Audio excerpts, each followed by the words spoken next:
Oh, that's my phone. Your phone? My phone. There we go. Good evening, everybody. This is Clay Allen Chronicles Live, and I am here with my good friend, Mike Newman. What's up, guys? What's up? What's up? These studious men have been in this chat for half an hour. Oh, my goodness. I was like, man, there's like 4 people in here already. Pressure's yeah, on. We didn't even start, and they were in there, and that's awesome. I appreciate that. I'm excited to see all the familiar faces.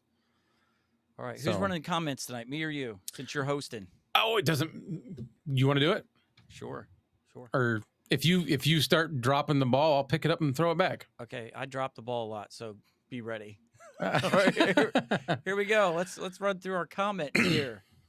Chris, good evening, guys. We are all ready to rock the live stream tonight. Yes, we're back. That was an hour ago. Yeah. He was ready an hour ago. Oh, my goodness. Know Your Joe, good day, everyone. What's up? 38 minutes ago. You guys are machines. See? Kevin, hi, y'all. Hi, or not y'all, that's me. That Delaware drawl. Y'all. The next one's me. You can skip it. Clay was here 26 minutes ago. Look at you guys already piling into the chat. Love you guys. Chris, ratchet it up 10 notches, Clay. We are all primed and pumped for the stream tonight. I even got thunder and lightning for ambience tonight. Oh, he's storming. Oh, nice. Man. Those you get the best rest. Yes. Yeah. Yes. I used to go to sleep to that stuff on the YouTube channel, and then you realize if it's the still picture, it burns the image into your TV. I ruined the TV doing that. Oh. No, that's not good. You got to get the beach one because it's actually the waves coming in and out. Where it's constantly moving. I learned my lesson the hard way. I ruined a TV, gave it to my daughter. She wouldn't care. She don't know the difference. Let's see here. Hi, guys. Just may be able to relate to this show tonight. Oh, yes. I didn't show it. There we go. That's okay. All right. Just maybe relate to the show tonight. Yes. Kevin is here. This is taking forever. Chris. I tried to do a different kind of comment setup for tonight, and this is slower, but hey. It's okay. Time to light this candle. Chris, woohoo, live time. It's live time. I'm going quick here. Good day, everyone. Again. Again? Know Your Joe. Kevin, Clay, and Mike, the dynamic duo. I don't know. I was getting some good entertainment this morning watching you guys last night. Yeah. You guys are hitting some really good points. Been waiting. All right, so we're all caught up. I think that's it. We're caught up. All right. And tonight we're going to talk about anxiety and stress. Yes. This is a good one for me lately. I've never considered myself one to be affected by anxiety. I'm not saying I'm bulletproof. I'm just one of those people that thinks nothing bothers them. And then eventually it builds up and it bothers you. Yeah. I'm a procrastinator. When I get stressed, what we'll talk about is I wanted to talk about where you were talking about anxiety. I wanted to talk about what's the source of anxiety, which is fear. So when the anxiety builds up, I just start going to my happy places. But the problem is I don't want to come out of those happy places.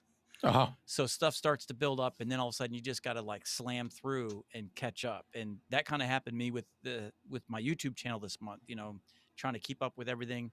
My health was starting to get behind, trying to keep up with the schedule, anxiety of just being behind. And just when you're stressed, you make mistakes, you're rushing, it's all about making everybody around you happy and putting yourself on the back burner.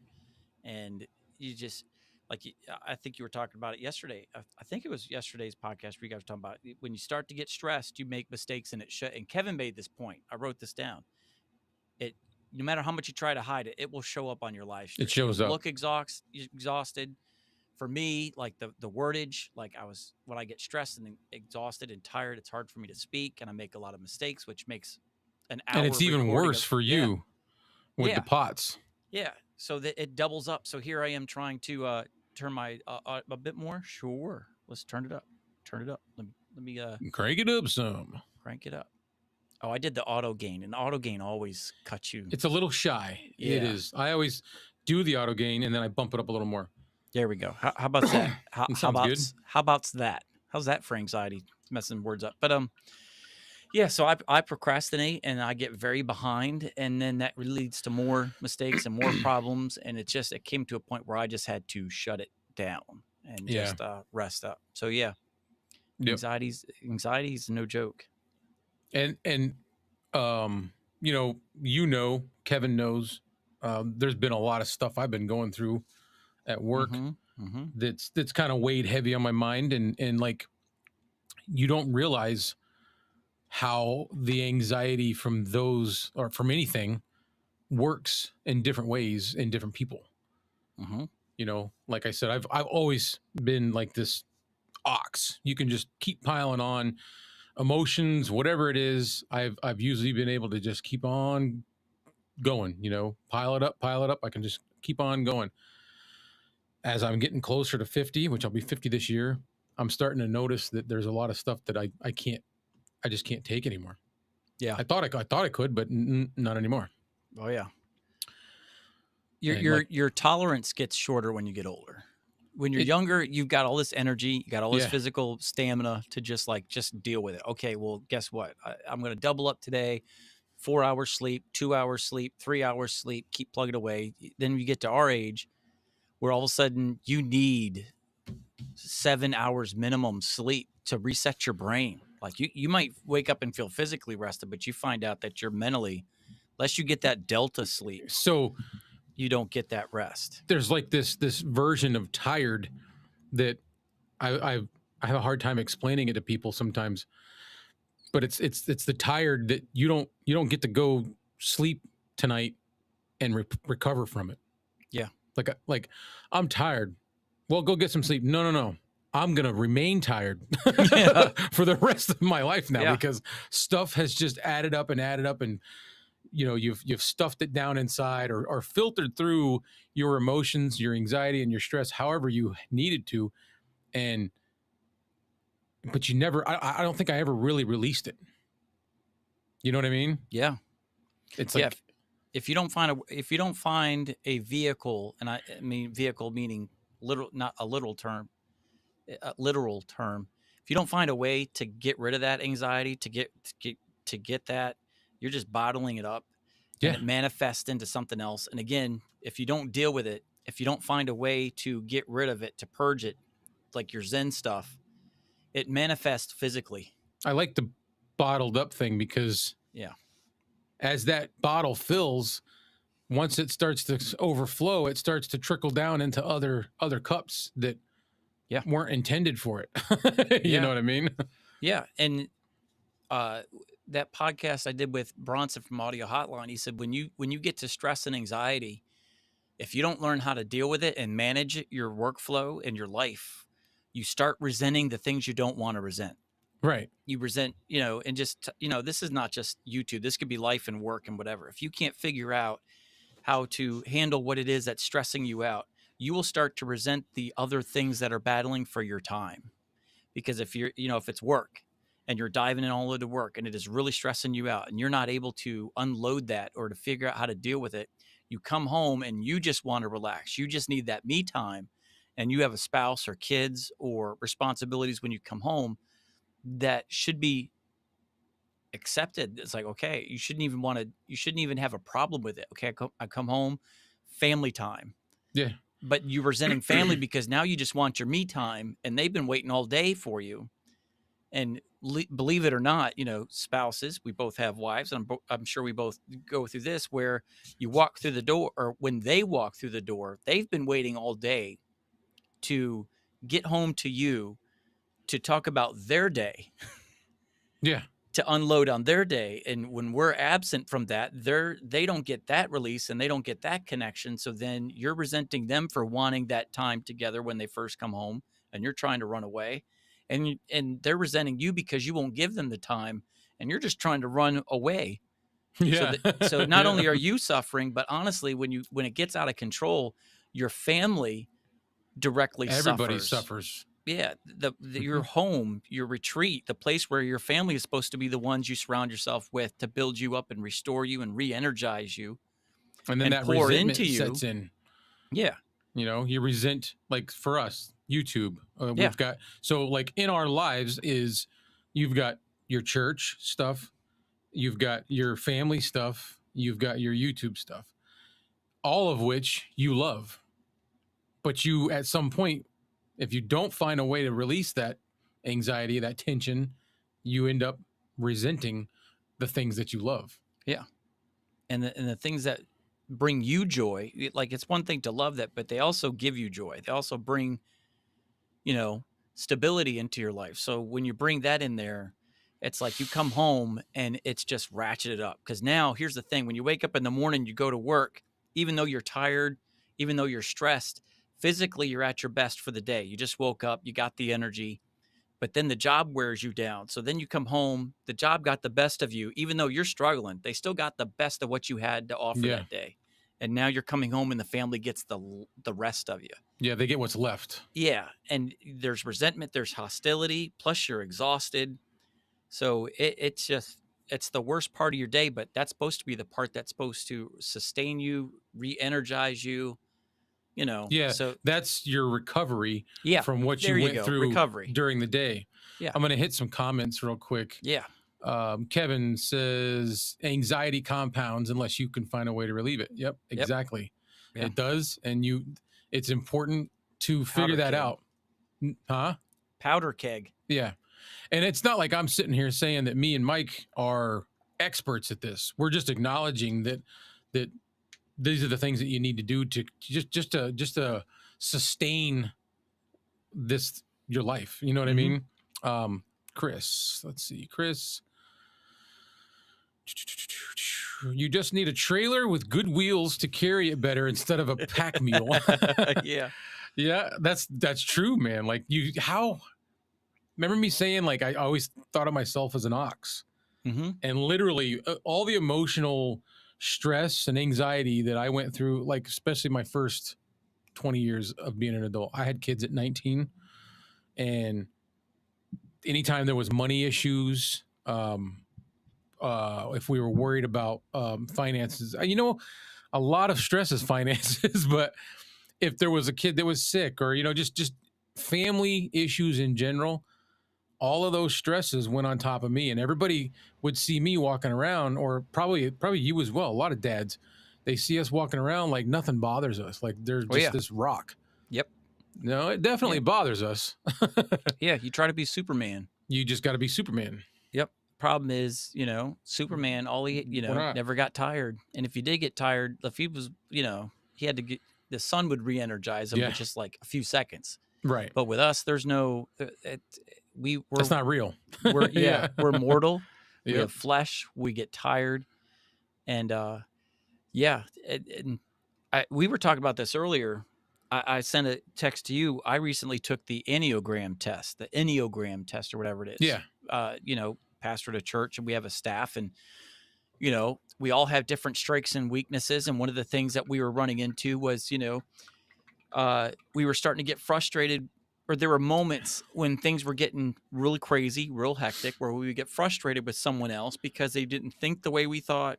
We thought they didn't, we would say, okay, this person likes to be organized. This person's always running around helter skelter. So that person must not care. And you start to resent the people around you because they're not doing things the way you like it. So we all took the Enneagram test for your personality types, and we found out, like one person is the peacemaker, one person is the loyalist, so you find out what their traits are. So the helter skelter person is helter skelter, which is me. Like, I'm the peacemaker. My personality type is I'm always running around putting everything that I want on the back burner, everything I need to do on the back burner to make everybody around me happy. But you build up, you're putting everything that you need to do on the back burner, so it builds up. Yeah. They see me running around like crazy, but I'm actually trying to tackle stuff that other people want. And I'm putting what they want on the back burner because this person just, to me, has an immediate need.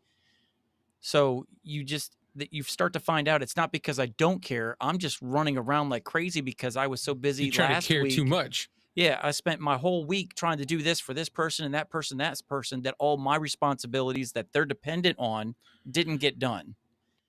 So it's not that I don't care about the job, it's I Right. care too much about the people around me. So recognizing your weaknesses, recognizing your negative tendencies or the things that you do, especially when you're stressed, like Yeah. there are negative habits, that you do. Unhealthy is what they call them, unhealthy traits of a certain personality type. And when you go too far of doing things that aren't healthy for you, then you start to develop these negative traits, these negative things that you do. Right. So again, it's just recognizing who you are, what your personality is, what you do. So now you're recognizing, okay. Oh, go ahead. Do you remember what mine was? Because I don't. I thought you were you were the loyalist, weren't you? I think so. I can't remember. I did take it finally, Yeah. but it was like I had to do it differently, and you sent me a different link. Real quick, I'm gonna say hi to Bark. Bark just Bark's joined. here. Yeah. Bark, what's up? But yeah, I thought I was gonna be the I'm looking back peacemaker, to the see what your peacekeeper, answer was. and it wasn't. You were type 4, the individualist. Individualist. All right, so the individualist. 4s feel that they are fundamentally flawed and will never be able to be truly understood by other people. At the same time, they passionately long for the deep connection that will make them feel whole and accepted. Many 4s romanticize and idealize about their relationships, hoping that each new connection will be the one that finally makes them feel understood and appreciated. Like that doesn't. I mean, I'm not doubting the test, but I would have never thought that's what I would have got. So those are the general types, but then it breaks it down when you go in there there's things that the healthy person does. They're doing everything right. They handle things the right way, so they do things healthy. Then there's the people who life gets away from them and they become unhealthy, and that's a whole different set of characteristics. So let's look at the unhealthy type 4. We're going to share this, and then we'll type mine. We'll share mine. I'm not going to throw you under the bus. I'm going to talk about my faults too. All right. So what? All right. Moodiness. They may be dramatic, exaggerated, or moody. Possessiveness. They may become clingy, high-strung, or possessive if they feel misunderstood and want attention. Self-doubt. They become unsettled by criticism and replay words from the past, which can fuel their self-doubt. So you hold on to the negatives and you're obsessed about them. Narcissism. They may develop narcissistic personality disorders. They fear being incomplete or defective. May seek external validation for their skills. Self-inhibition. When their dreams fail, they may become angry with themselves, depressed, and emotionally paralyzed. They focus on their perceived deficiencies, even though they want to belong. They may also have signature sins related to feeling of envy and fears and abandonment. Looking at your life, does that fit? Not 100%. No. Yeah. Your traits, that you're creative, you're sensitive, and you're expressive. Okay, Yeah. all of that is true. Yeah. So it's not going to be 100% because these are all the things you have. And then it talks about like, here's your core. These are your personality traits. And those other things that we were talking about are things that you do when stuff starts to get crazy in your life. Yeah. Yeah. Those 3 things that you just mentioned are definitely me. Yeah. Though they desire relationships that may seem distant and reserved, especially in group settings. So you're not like, once you're in person in a group setting, you're not the go-getter. You're kind of reserved and quiet. Yes. I'm like, you ever remember going to like safety meetings or any kind of meetings or training things at work? Yeah. Okay. I just look up there. My thoughts, Mike. Yeah. Don't kill yourself. No, not on my watch. I was always the guy that was in the back or the middle, just like this. Yeah. Arms crossed. Yeah. Yep. Like just Mm-hmm. Just listening, soaking everything in, evaluating, And I'm a And hat guy, so I always do yeah, this with my hat down, and everybody get upset. Like, Mike, what are your thoughts? I can't read you. You're looking down. Like, you agree? You do, yeah, I'm just listening. Just listening. I want to go to some of the comments before we get too far back because Yeah. Kevin's got a long one over here. Yeah, you do that. I'll bring up the Type 9 so we can throw Kevin me under says, the bus try here. working from home to where you put the all in at work, and when you get off, you don't have that many reset on the drive home. Oh yeah, so that's true. You know what you need to do, Kevin, is when you're done working, go get in your car and just drive somewhere and come back. But he's not kidding, dude, because my drive home is, I always like, sometimes I'll make a post and I'll say it's a drive home without the radio on kind of night. Mm-hmm. Do you know what I mean by that? Oh yeah. Where Yeah. you don't want to listen to the radio. I never listen to the radio. You don't want to talk. You just want to think about everything that you went through, how to like woo-saw yourself down so that when you get home, you're not that person that just came out of work all, you know. That's me 24/7. I never listen. I rarely listen to the radio. It's all when I get in the car. That's my quiet time where I just need to think. Chris says Superman had his fortress of solitude in the middle of the Arctic to relax and rejuvenate. I've got a kayak. That's to my fortress of solitude, which is 20-minute kayak to my fishing spot. When you kayak, I was gonna say that. Never mind. You answered my question. Yeah. I was gonna say, do you fish when you kayak, or do you just kayak? I can't kayak for the sake of kayaking. I gotta stop and pause and fish, and not because I like to fish. I just need the break. Right. The ones where everybody's just saying hi, I'm just running through them. Yeah. Bark says he dubs himself the king of bluntness. I can see that. Oh yeah. Yep. Yeah. And there is absolutely nothing wrong with that. Like, just watch his videos. You everybody's got to be somebody. Junk. Yeah. This is fascinating. What was that, man? What? He said that one phrase when he was doing a mic review, and it was the best line I ever heard. This is fascinatingly terrible or something. I forgot what it was. No, he does. He uses those euphemisms or whatever all the time. It. Yeah. What did he say? Chris is asking, what's the test? The test is called the Enneagram. Enneagram, Chris. And it basically tells your type. So here's mine. Are we caught up? Because I don't want to jump in if we're not caught up. One more. Bark says that his drive home doesn't reset him because it's too long. Yeah. Yours then lasts for like 15 minutes, and then you're ready to run over people to get home. Oh. All right. So now go ahead. So the Type 9, this is me, and it nails it. It nailed it.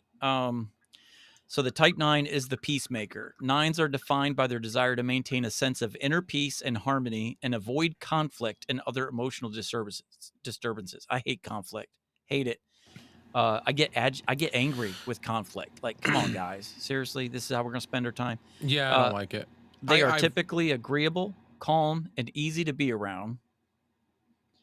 Nines rarely rock the boat, but they can be stubborn. Oh, that's my wife's like, that's you.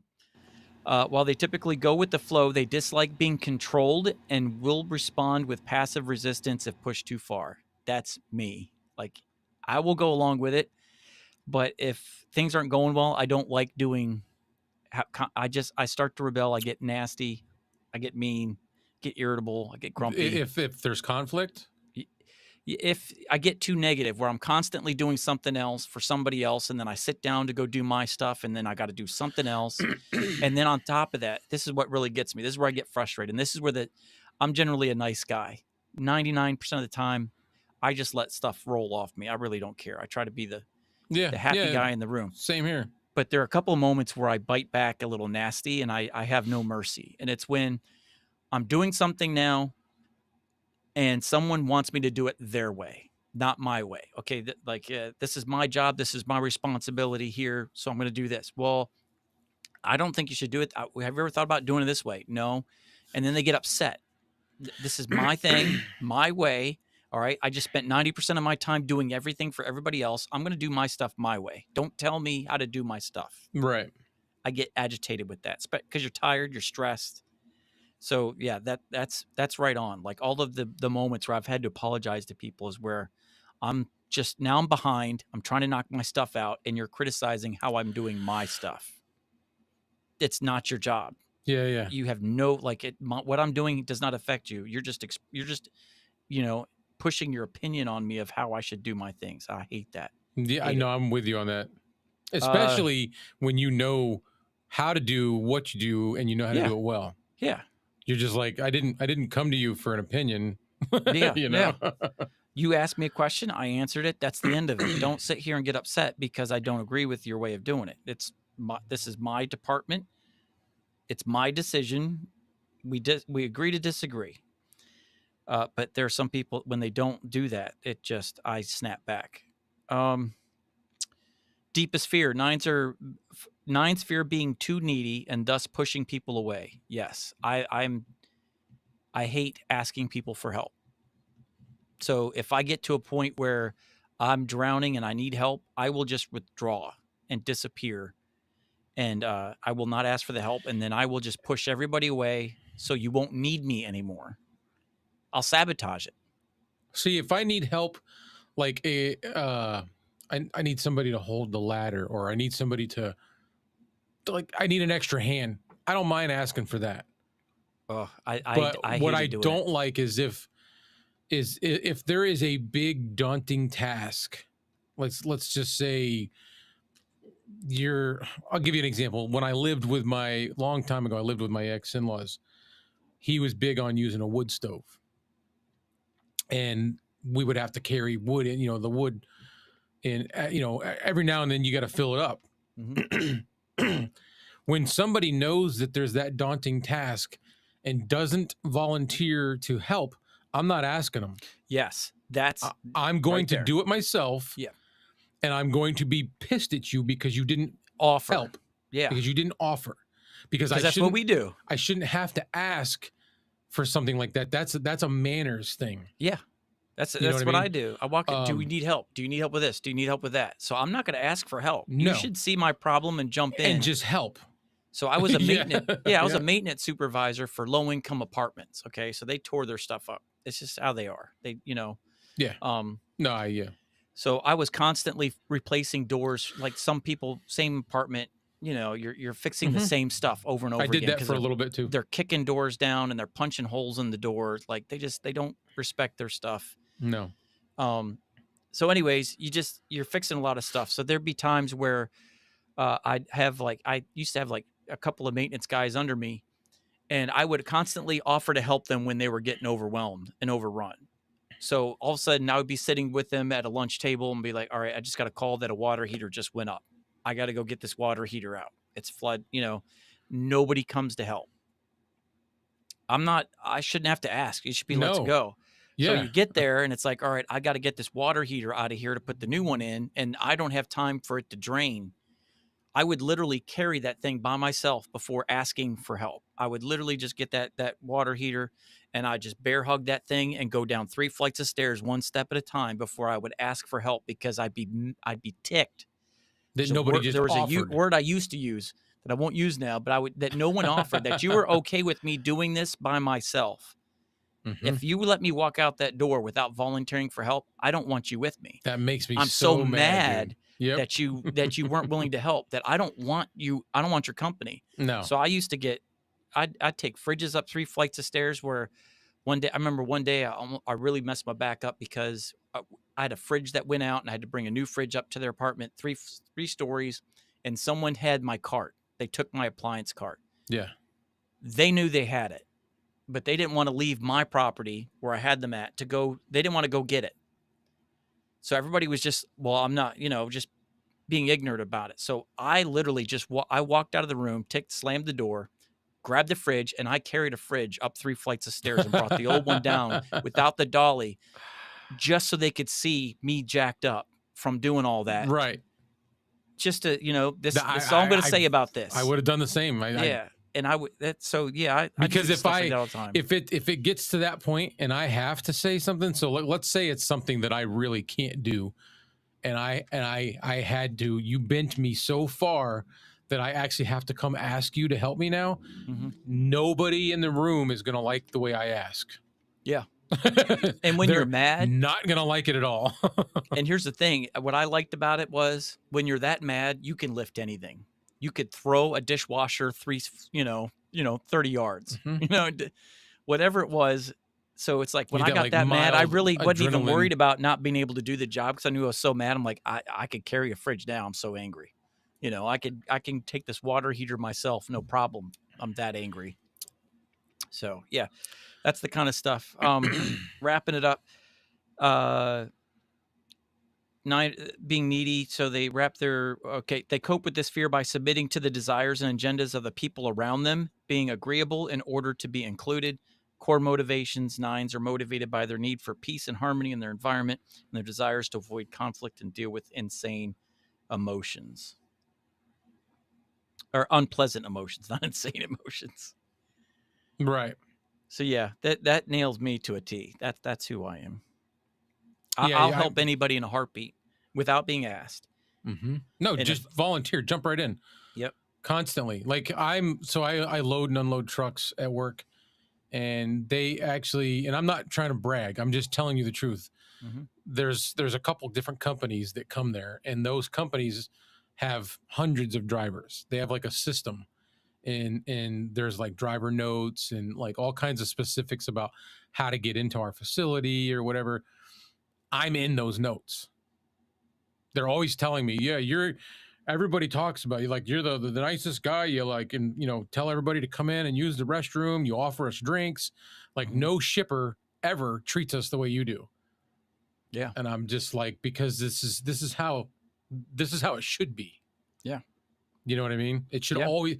I don't look at me like oh, you're so great because you do this. No, this is normal. It's Yeah. just not everybody does anything like that anymore. Nope. So I'm going to go back to some comments here. Know Your Joe talking about the ride home, says he doesn't listen to the radio. He typically uses that time to talk with his family and friends. Only time I'm on the radio, the only time I have anything in my car stereo is when I'm listening to Bark.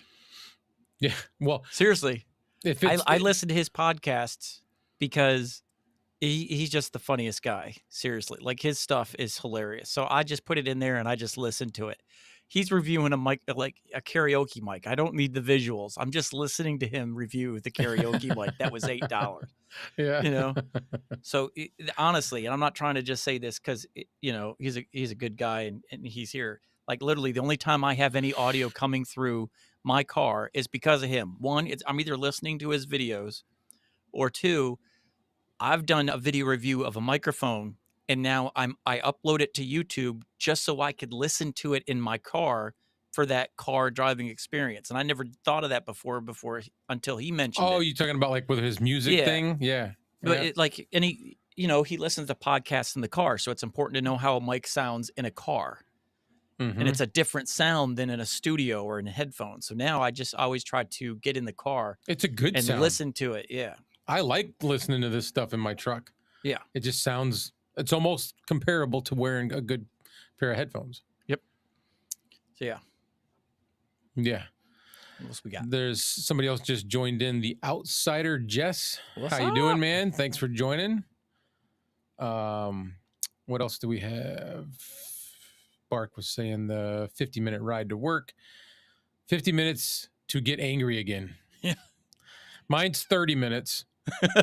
So it's like right at 30. Right at the cusp, I'm only 8 minutes away from the church, so I'm there in 8 minutes.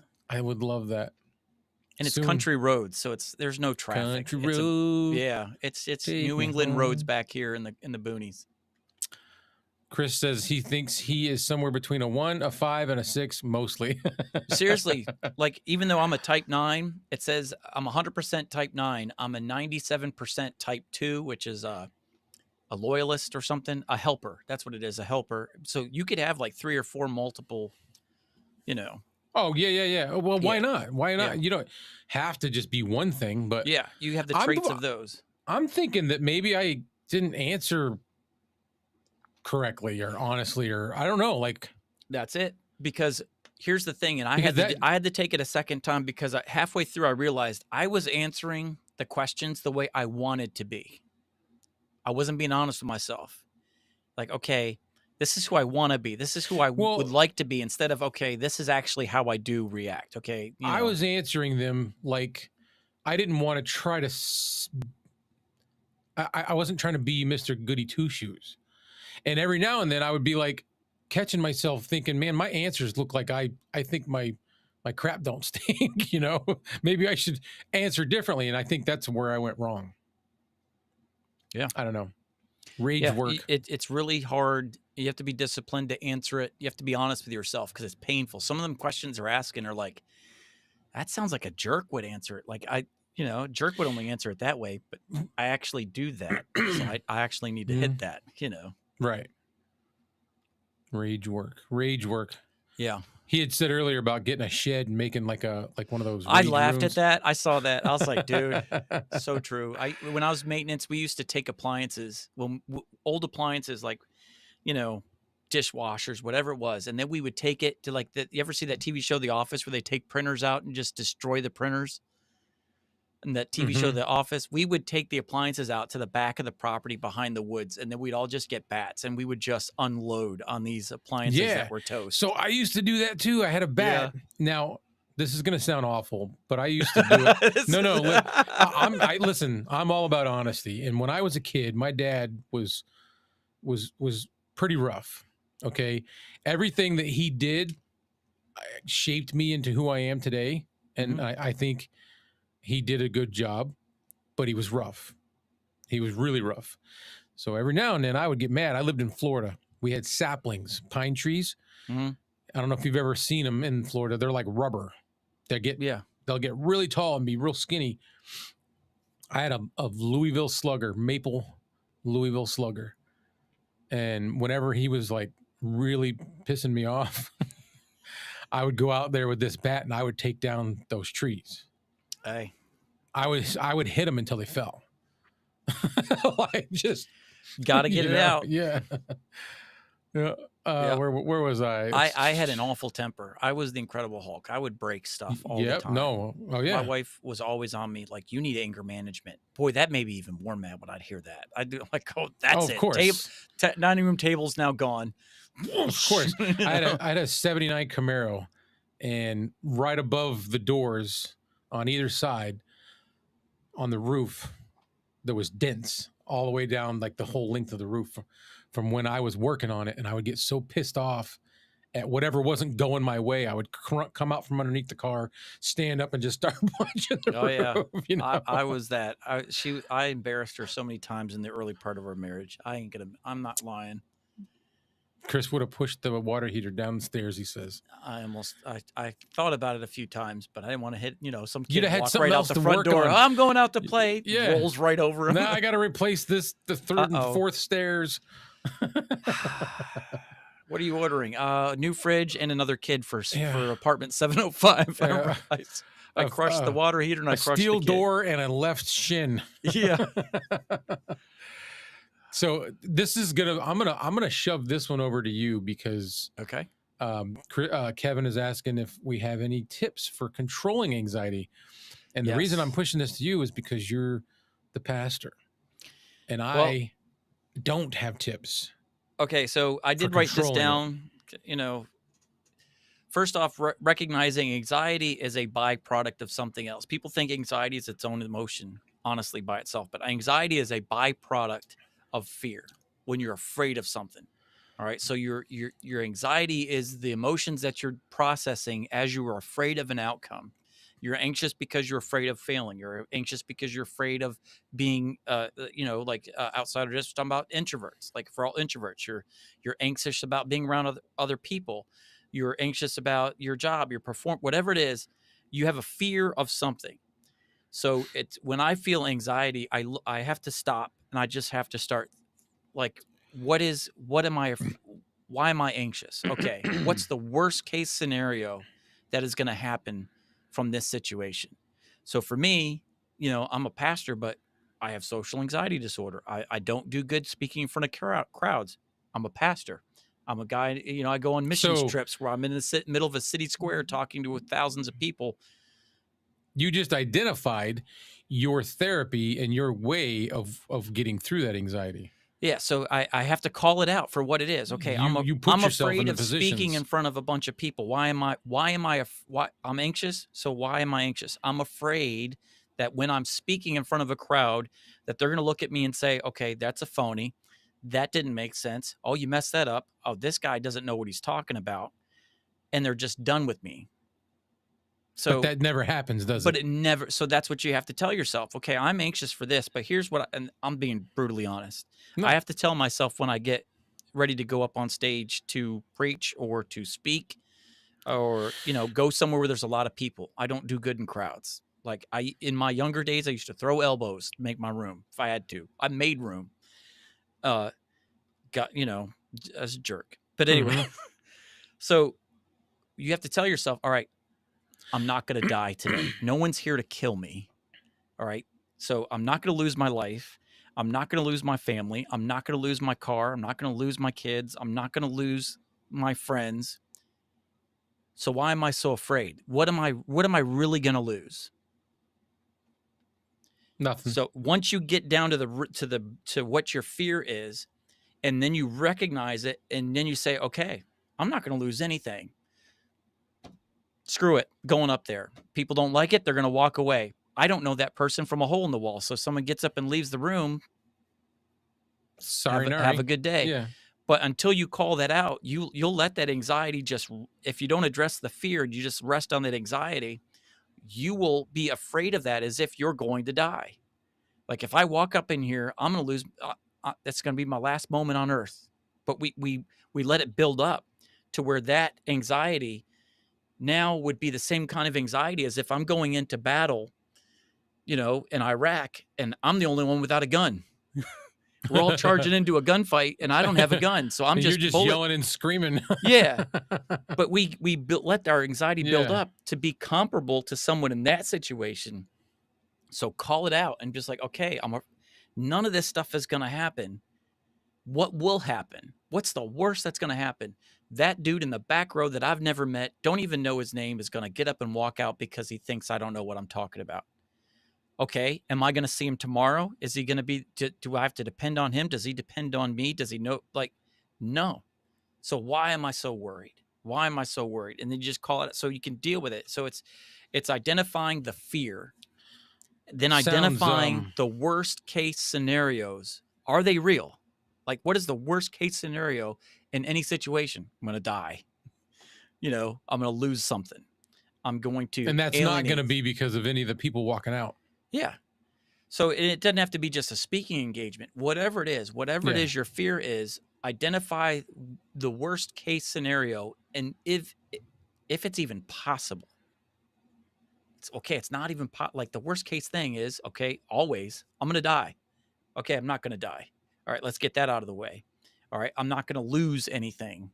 Like my life is not going to change if this goes horribly wrong. No one around me is going to cast me out. Kevin. I saw it. Pineapple on his pizza. Hey, It's Little good. Caesars It's has good. pineapple Pepsi now. It's good. So yeah, that's for me. Anxiety in a nutshell is, and I wrote this down. I'm going to share the notes because I can go on a rabbit trail and take this for somewhere. But you have to understand that anxiety is nothing but gasoline. Oh, I got a lot of anxiety. Yeah, but gas by itself can do nothing. If Right. it's just gas in a gas can, it is nothing. No, it needs a spark. And even if you spark it, it will burn out quickly unless it has something to burn. So wood is to me, I always compare fear to being wood. Anxiety is gas.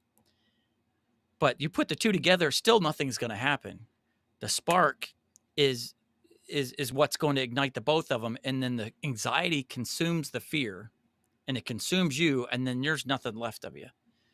So like it needs help. So the help it gets is when you don't address the fear and you don't address the consequences of that fear. Like, okay, that whole scenario sounds very similar to why is there a muted thing on the screen? I don't know.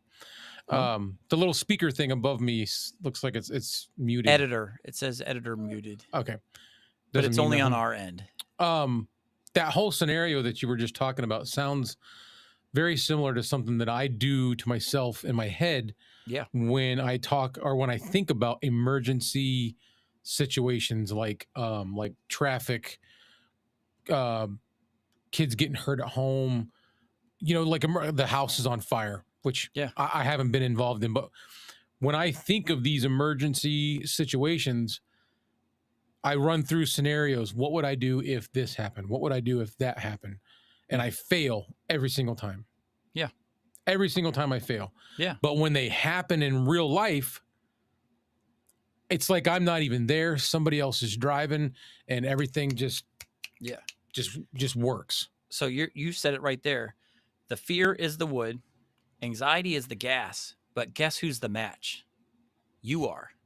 Yeah. Yeah. You are the only one that could set that flame. They can't do anything.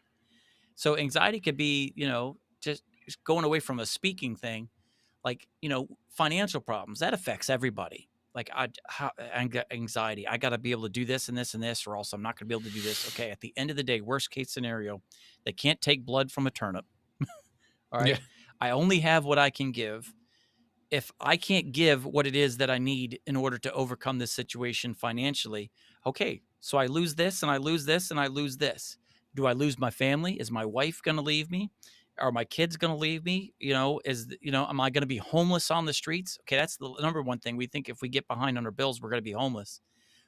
I'm never going to be homeless. Even if I get into financial ruin, I have family members that would take me in long enough in order for me to get enough money saved up at my job to get back where you were, to get back on my feet. Mm-hmm. So again, I'll never be homeless, but the anxiety is I'm going to lose, I'm going to lose, I'm going to lose, I'm going to be homeless. And yeah, see what I mean? That's exactly what I do with like these emergency things. Yeah. So it's like fail.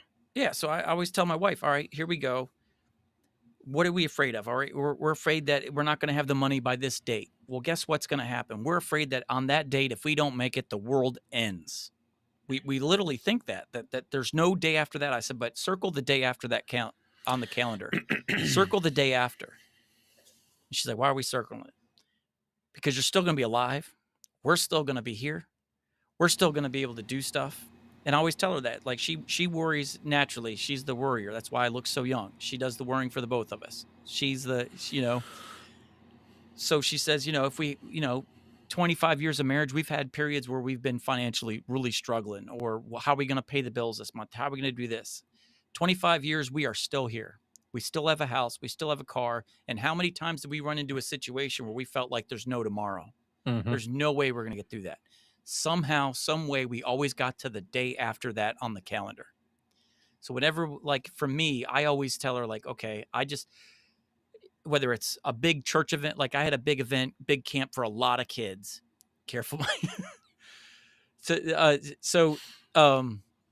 had a big event with a lot of kids. I had 100 kids going on there, and all the stuff that builds up to it, the anxiety, the stress, and all this other stuff. So what do I focus on? I don't focus on the event. I focus on the day after it's all over. Yeah. That's my day. I just need to get. Are you focusing on Wednesday, that day before it comes? Yeah. So like if I had a 3-day camp, Monday, Tuesday, Wednesday, and I'm anxious about all this stuff I got to do, all these people I got to be on top of, make sure everybody shows up, make sure the food's there, make sure we're serving the kids, make sure everything's set up, make sure the kids are okay, make safety, all this other stuff. It just overwhelms you and consumes you. So I circle the day after. I just know that no matter what's happening, Thursday's coming. Monday, Tuesday, Wednesday may stink, but Thursday's going to be here. And on that day, all this is behind me. It's over. Yep. And I'll still be here. And my family will still be here. And my wife will still be here. Yep. So I focus on the day after, because that just reminds me that none of this really matters in the grand scheme of things. This too shall pass. Yes, exactly. So that's how I focus, and that's how when my wife and I encounter situations where she circled Thursday too, because she had to live with me for those 3 days. Yeah, she circled Thursday. Yeah. Go ahead. I've got to stick up for the pineapple pizza real quick. Yeah. Pineapple pizza. There is a place in town here that does ham, pineapple, and maraschino cherries. and it is amazing. Say that again. Cherries? Ham, pineapple, and maraschino cherries. I've never had maraschino cherries on a pizza before. Me neither until I had it at this place, and it is really good. I don't even know if anybody, Laura, you're watching this. Does anybody offer that around here? It's good. It's called New York Pizza. Actually, you know who Dave Portney is? Dave Portney. Why do I Barstool Pizza? Barstool Pizza reviews. Yep. Okay. He came here and did their one of those things on them. Yeah. Good pizza. I've never heard of it. Never. Thought it was ridiculous. Saw it on a table, and I said, "What is that?" And they told me, and I said, "That's what I want." Oh, I'd have been like, don't put that on my pizza. No, I got to try things, and when I tried it, I thought it was stupid. But what? Outsider Jess says, as a New Yorker, he rebukes that pizza. rebuke. Oh, rebuke. Rebuke it. Okay. Not today. Big nope on the sweet pizza. Know your Joe. I'd be willing to try anything on a pizza, honestly, except for anchovies. I don't want anchovies. I'm going to say hi to Eric Boneyard. This is a friend of mine. Oh, yeah. What's going on? Just Stevo. Them two are friends. They've been friends for a long time. Eric is the guy that when we can, me and him also do some podcasting. Gotcha. Yeah, I saw him on your guys' stream last night. I'd like to maybe the next time we do this have him come on. Sure. Lori, so I rebuke it too. She rebukes it. It's okay. Everybody's got their opinion, you know. I got to stick up for it. Gluten-free version. Chris was saying, I would go for it, Clay. Just send me a gluten-free version. A gluten-free, yeah. I don't know if they do gluten-free, but you know, we can ask them. Just got to use what do you got to use? Almond flour or whatever it is. I don't know. Something like that. Yeah, you get some supplement. But yeah, that's anxiety turned into a pizza conversation. I didn't know that was such a trigger. Who said that? No, I'm just sitting here listening. Oh. We went from anxiety and dealing with stress, and you're not gonna die. You're gonna be okay. Talk yourself off the ledge. To pizza being such a stressful life or death situation. Kevin says, sometimes I stress on content, although Kevin, although I think I have a new obsession. A new obsession. Okay, what's the new obsession, Kevin? Tell us that in the comments. Joe says, thanks for being here. What's up, Joe? Thank you. The man with the voice from the heavens. Yes. Oh, I'm not using my Rodecaster today. I can't put my button. You can't. I'm back on the Vocaster today, so I'm trying. I've got him saved in my Rodecaster. Boneyard to start doing some of that stuff because Boneyard can do some really cool voice things. Let's see, where are we at? Thanks for being. Know your Joe. Yeah, the comments take a while to come up, right? Yeah, it's the one I picked. I tried to pick something that would stay compact and below our video boxes, but I didn't know it was going to take this long. Pick the loser, let me see but if it's I can speed it up. I could agree with you on the pineapple pizza, but then we would both be wrong. Yeah. I've heard that line on movies before. I agree with you, but then we'd both be wrong. What is Kevin saying? Sorry. I'm sorry about the pizza talk. I started it. It's okay. It's okay. I love pizza. That's what I had for lunch today. Little Caesars. I want pizza now. I know. Oh, hey, look. LB is in the house. It's like a whole family here. So LB is Boneyard's daughter. Okay. Yeah, she's both of them we are all partners in a production company called Off Camera Production. She is the head honcho. Boneyard started it up years ago with another friend. It is now basically her show, and me and him just kind of work for her. Gotcha. She's a really good photographer. I do the filming, a lot of the filming and editing.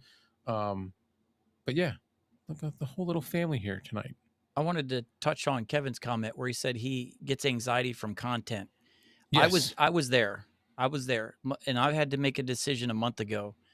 Um, I couldn't keep up.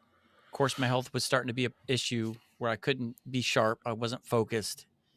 So I had, all right, where's this anxiety coming from? And I had to sit down. Like all right, let's break this down. I'm stressed right now because people are sending me stuff and I need to get it done. Okay, why did they send me stuff? Because I agreed to them sending me stuff. I sent them the ethics statement. They said, "Yep, we're good." They sent it to you, but you still want to be respectful. They sent it to me. I don't want to hold on to it for 6 or 7 months because I'm small potatoes. They could move on from me and just go somewhere else. I'm not 600,000 subscribers where they're willing to put up with whatever I got wrong because they don't want to lose my audience. I don't have a great audience. I don't get 30,000 views on a video Right. like Tom Buck. I get 1,000 in a month or something. That's a successful video to me. So why did they send it? Because I said yes, send it. Why did I say yes, send it? Because I wanted them to Send it. I wanted to build a relationship. Yeah. I really don't care about that product, but you thought enough of my channel to send me something here. I don't really care about this product, but someday there might be a product that I do care about that I don't have the money to either spend on it that month because I've already invested on some other video reviews and it happens to be something that people really want to watch. So you just try to build avenues and pathways to be able to financially continue to review gear. Because whether it's Bark, whether it's me, even Tom Buck, they all say like you can't afford to buy everything. Bronson from Audio Outline, they say the same thing. You can't afford to buy every piece of gear that people want to see No, that comes through. You can't. That's why you build these relationships. Yeah, so you build it. So you're not saying yes to every time. When I say yes to a certain piece of gear, it's not because I want to review that gear. I'm just trying to keep that line open for when something does come out that is a hot issue and I've already tapped out my resources to get like I already bought gear for the next 3 videos to review. So I've just wiped out my level up funds for the month. Right. Something pops up to next week and whether it's Fine Moano or Moana. Tono I or always something. think of Moana when you say it. Yeah. I can never say it right. I don't like Mono. Mono. Yeah, that's the way they want you to say it. I know. To me it's Mayono. Yeah.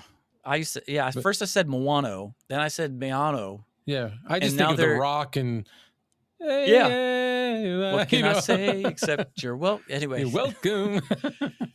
So I keep saying yes to stuff because I don't want to burn bridges because it does help financially. So I made a commitment that I'm just not I'm not going to be delicate with not my jam, not my cup of tea. I'm just going to say it sucks. Yeah. And be more, not that I wasn't honest before, but I was trying to be delicate with, it's not something I really like. It may be something for you, but for me, no. There's just some gear just is awful. And so I said yes to like the mono audio interfaces. I hated them. And I just stopped I just said I hated it. And, whatever. But so getting to the anxiety point, long story short, I just made the decision a month ago. I'm just going to stop saying yes to everybody for a while. You can't say yes to everybody. Yeah. So now I've had a couple. You're drowned. Yeah. So I've had a $700 webcam. I would normally say yes because I could never afford a $700 webcam to review. Well, I would do it just because it's $700. All right. I can't afford that. So I'll say yes to this. I said no, just no, because I want to, and you and Kevin touched on this, I want to get back to making videos that I enjoy, things that I'm passionate about. Yeah. And I was saying yes to a lot of stuff that people were trying to send me, hoping that when I send them the ethics statement, they'd be like, no, this guy wants too much control over his own content. And they were just like, okay. They were all saying yes. I'm like, come on, guys. So my ethics statement was backfiring where no one was saying no after sending it. And I'm like, all right, so they're just sending me stuff. So now it's like this past month, I've said no to everything. And there's some stuff in there that I would have said yes to, but it's like right now. You got too much. Yeah. Yeah. So I stopped. I haven't said yes to anything in a month. And some of the stuff I would have reviewed, I still will review it, but I'm not going to say yes to it now, because if I say yes to it now, they're going to send it to me Ooh, now. And then I'm going to feel personally obligated, even though they've agreed that, hey, just because you send this to me doesn't mean I'm going to make a video, all this other stuff, my time, all that stuff. I still yeah. feel like I would still feel like a tool if they sent me something and I sat on it for 3 months. So I'm just not going to say yes to it until I'm ready to review it. I'm So getting close. I've got my first thing. I told you about it. yeah. Mm-hmm. And I had to wait till I was done being sick. So probably between now and next week, I'll have that done. That'll be my first one. Cool. Excited. Yes, me too. So But yeah, again, it's not something I'm real excited about, but I'm excited for it to be the first thing.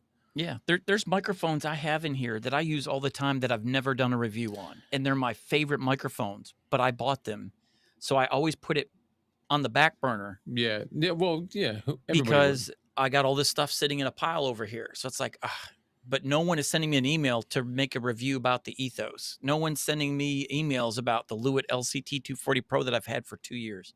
I don't care that it's 2 years old. I've never done. I would like to do a video review of my thoughts on that. There's no Yeah. video out there where someone could, hey, I'm Oh, by curious the to Mike's way, thoughts on this microphone. Well, he's never done one. Why? you Because no you one's. whipped that thing out when you were doing that Joby thing, Yeah, and it sounded so good. I love that microphone. I So love it. good.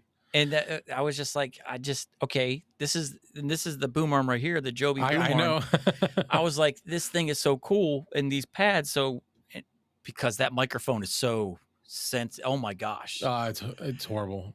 And that was another thing with the anxiety thing. Like, I cut that Joby microphone no slack in my review. It's horrible. The facial expressions, the comments I was making, I'm like, okay, I don't like this thing, and I want you to know I don't like this thing, but this boom arm is really cool. So let's test this out with a microphone that I do like. And so that's what I did. But yeah, that is just the point of, I just keep shelving microphones that I do enjoy, that I am passionate about, and I've never done a review because no one is sending me an email saying, "Hey, Right. just how are I've never gotten an email saying, "Hey, we So want our video review." They'll send reminders, "Hey, don't forget about us. How's it going?" And I give them an answer, and they're like, "Okay, no problem. Hey, thank you for willing to review it and give your opinion on it on your channel." So they've been respectful. But me being a peacemaker, trying to make everybody happy, I can't let that go. As soon as I get that first email saying, "Hey, just touch a base with you, make sure everything's okay. I Did you think get it?" you're going the right way though by starting to say no a little more. Yeah. You're not gonna burn any bridges because they have already established that communication with you. Yeah. I might have burned my bridge with Joby. I'm hoping I'm getting the Bark treatment where they see it and they're like, "Oh, yeah, at least you're honest," because Bark will cut nobody no slack. You know. Yeah, but you know what? That's what keeps him in Right. that level of everybody can trust what he's going to Right. talk about because that's what they came to him for. Yeah, and they continue to send him stuff even when he's honest, and that's okay. I got to be willing to just burn that bridge. So I used to have the attitude of, if I don't like it, I'm not going to make a video review of it because I don't like it. Now it's like, I'm just going to make a video review, even if I don't like it, and have some fun. Like Bronson was the first one. Like, every now and then you got to make a video where you just destroy something, makes you feel better. Yeah. So I'm adopting that, where I'm starting to review stuff that I'm not Right. excited about. So I might have burned my bridge with Joby after that mic, but I did give him a 10 on my boom arm, or on the boom arm, they said. But the microphone, I think it's a good boom so arm. much. I'm going to jump back to comments real quick. Yeah, sorry, I went long. No, that's all right. Know Your Joe, and I wanted to go right to this one specifically because he said this the other night, or he said it last night. He says he gets anxiety from trying to figure out what to make content on. So Yeah. my suggestion, and I'm going to hopefully get some bounce back from you, was start doing content about all the things you're interested in. And you're going to find out which one is your niche, which one is going to be the one that you should continue doing. Yeah. You know, like trying to find your stuff. There's that 3 circled diagram. Yeah. And what I do is, I forgot how they break it down, but how I came on my niche was, You got your three circles. Pay attention, Joe. This is something that will help you, kind of like what I was saying. So you get a diagram and you draw it out like that. All right. And one of them is, all right, stuff that I'm passionate about. All right. Okay. Then the other one is stuff that I'm actually skilled in doing. Okay. I'm passionate about it and I know something about it. I have like a background knowledge of it. And then the other one I think was um what you watch. What do you spend your personal time watching? Like what is your most consumed, like if you go on your YouTube channel, what are you watching movie reviews all the time? Are you watching sports talk shows, or so you got all these passions. So I wrote down a thing where I basically broke it down like that. I don't know if you can read that or not. So one circle has this. So when you write it, all right, I'm passionate about this. All right, I'm passionate, let's just say sports. All right. Keep going. I'm gonna grab a drink. Okay. So on here, I'll write, okay, I'm passionate about sports. So that would go here. All right. Are you skilled in sports? Do you have any background in sports? Do you know all your statistics? If someone would say, hey, 2 years ago, who was the leader in, rushing yards and whatever, or do you remember that 97 Cowboys team or the 98 49ers team or something like that? So are you skilled in that? And then do you spend a lot of time watching it? So if it's all three, if you're able to touch on all three of these, then it belongs in here in the middle.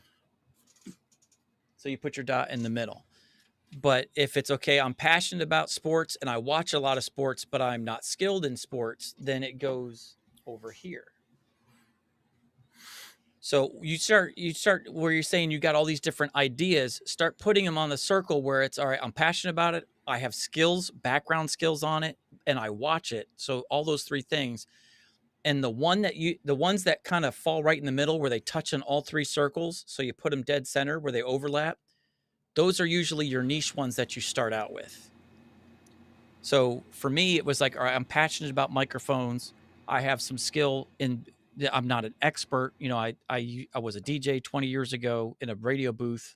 All that skill is gone, but I was a live sound guy for our church. So I had experience with live microphones, SM58s, EQing instruments, stage noise, gain, compression, noise gates. Like I had all that. So I was like, all right, I got the skill, and I watch a lot of videos about microphones. So it went dead center. Sports. Okay. I watch a lot of sports. I'm passionate about sports, but I don't have a lot of, I couldn't put it dead center because I'm not that skilled in sports. So, and I don't have the ability to have that background knowledge on it. I spend so much time doing other stuff that I couldn't tell you, who the starting center of the Las Vegas Knights are in NHL. So I like sports, like ESPN or something, but I don't know all the sports. I'm skilled in a certain area or something. So it just depends on where those dots fall. And then you try to find which one sits in the middle. And that's where you kind of pick and choose because you're passionate about it. You have background knowledge on it. So you don't have to do a ton of research to know your stuff. And because you watch a lot of it, you're gaining more information. You're spending a whole bunch of your time on it. But the passionate part is you're going to hit a wall. You're going to get stressed out. You're going to have days where you don't want to. That passionate part is very important because you're going to need to push through Right. when you don't feel like it. So if you're not passionate about it, you have skills in it, you watch a lot of it, but you're not passionate about that thing, the minute you hit your wall, the minute you get that anxiety, you're going to quit. You're going to run. You're just going to stop. So you need to find something that checks all three of those boxes.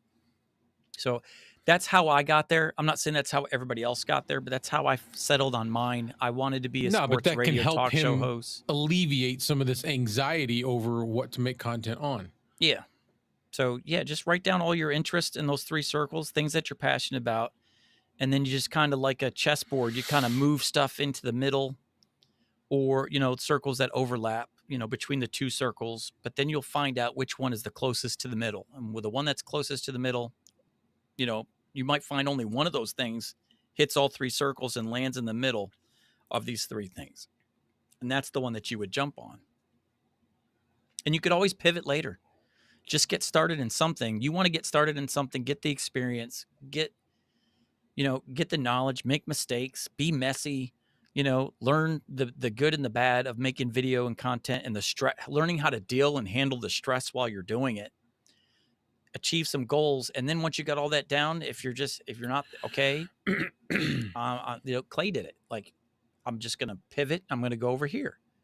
You went from doing reviews and stuff like that to the Clay Allen Chronicles. And then you created a second channel for the gear review. So you've made pivots. Mm-hmm.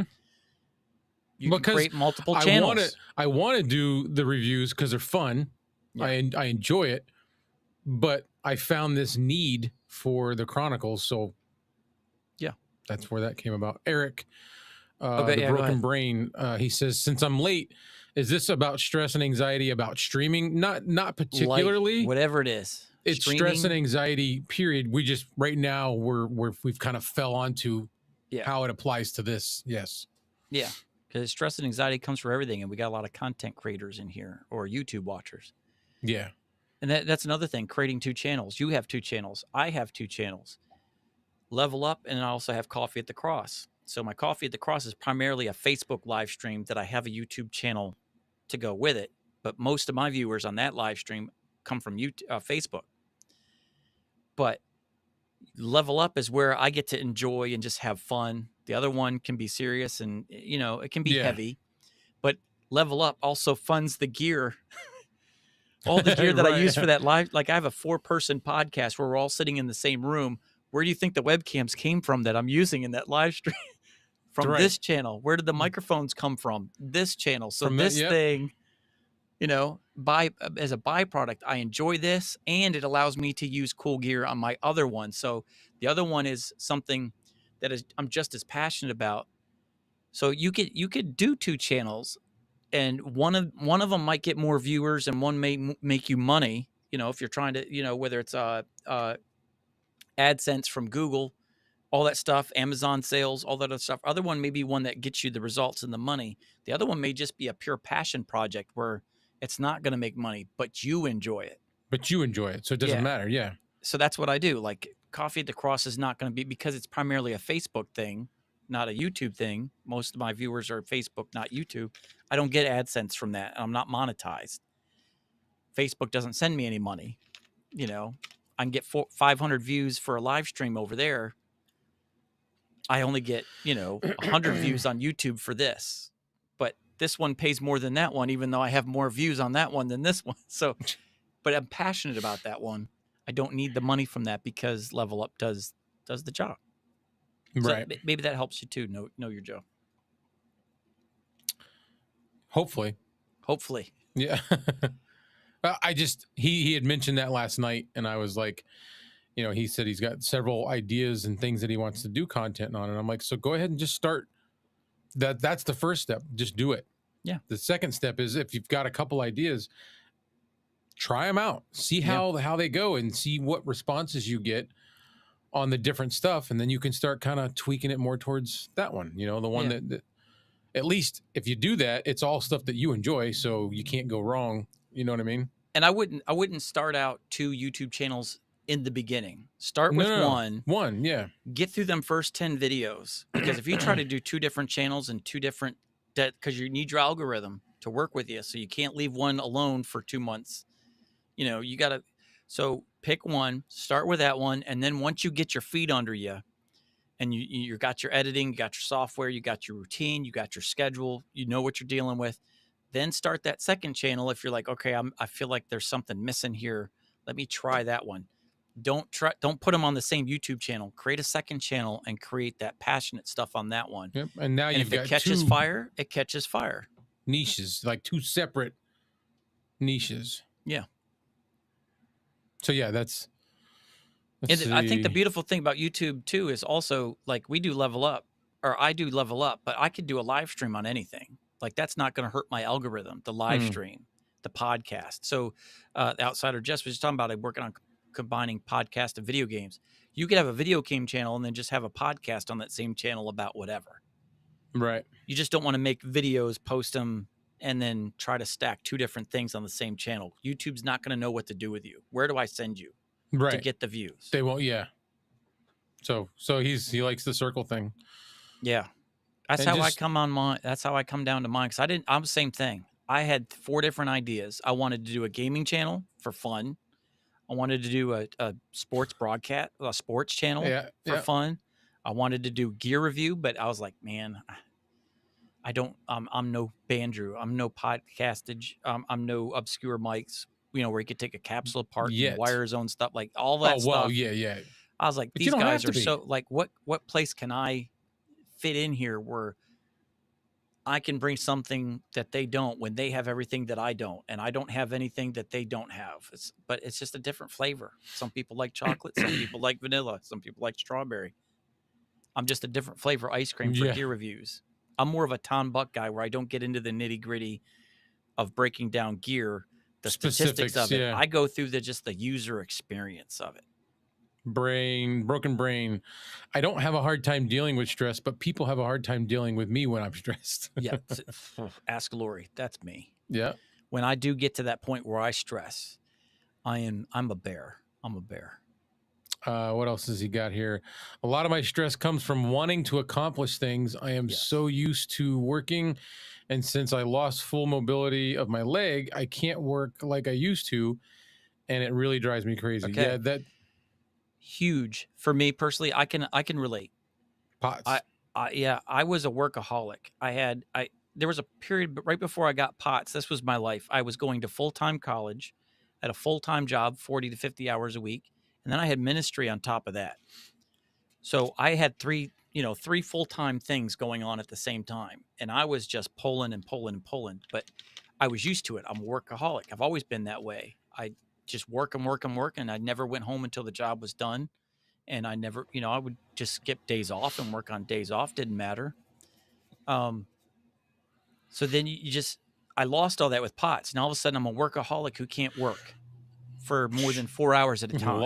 You And lost. if I do put in an 8-hour day, my next day is toast. So whatever I'm trying to accomplish by putting in a long day doesn't get me ahead because now I've lost the next day. So I've had to stress about, okay, I get anxiety because there's a lot of things that I'm used to getting done. People depended on me for certain things. People could count on me for certain things. And now I'm not available to solve problems for other people. I was no longer, my dad used to always say when I was growing up as a kid, if I could give you one piece of advice, son, don't be expendable. Whatever it is you do, be the best at what you are. Look at the person to your left and your right and be better than what they are. Offer more than what they offer, because when it's time to let somebody go, make it to where they look at you and say, we cannot afford to lose this guy. Like we got to let someone go, but who can we get rid of? Well, that guy right there does the work of 3 different people. So we can't lose him. Yeah. So that was my whole life motto. So now I'm living a life where people can't count on me the way they used to. So now I feel like I'm expendable. So that's stress and anxiety. So what do? You have to reinvent yourself. I can only do this and this and this. So find something that you physically can do. Set yourself some goals. I want to be able to do that. And then that's what you measure yourself by. And here's the thing. This is where you get rid of the anxiety. Going back to what we were talking about earlier. Think about this. All right. You go from being confident and comfortable. Those are 2 different things. I think I heard you talking about this on a podcast, being confident versus comfortable on one of your Clay Allen reviews. And so I wrote down for confident. Confidence is you'll live, you'll survive, you will be okay regardless of an outcome. So you drive, even though you don't know the outcome, you're confident that I'm not going to lose what's important to me. But I'm not comfortable because I still don't know the outcome. But I'm confident that I could do this and I'm not going to suffer. Right. Comfortable comes from when you know the outcome, right? And you just enjoy the ride. I'm going to go through this week. I'm going to do 40 hours. I know what my job is. It's going to stink. It's going to suck. I got to put all this work in. It's going to wear me out, but I know Friday's going to come and I'm not going to get fired. I'm not going to lose my job. They're going to be happy with what I do. So I'm confident that I'm going to get through this week. I'm comfortable that I'm going to get through this week, but I'm still stressed about it. Right. So, yeah. So the comfortable part, you know the outcome, You're just enjoying the ride. You see the beginning, the middle, and the end of what you're getting ready to go through. So Yeah. to me, that's like when you're dealing with the fear and anxiety of having your limits. I'm just going to go through this. I know my outcome, and I don't care what happens as a byproduct of this. I'm going to give this whatever. And if someone leaves, someone's done with me because I can't give more than what I can give. They don't care about you. They No. cared about what you did for them. Mm-hmm. You were a resource. You weren't a relationship. And when you Two stop different being R's that there. resource, they stopped needing you. Yeah. So sometimes that could be a blessing when you have to cut back and dial back because of your physical limitations, because then you find out who's a part of your circle and who is in your life because of you, not because what you did for them. Because if you're just a resource, you're replaceable.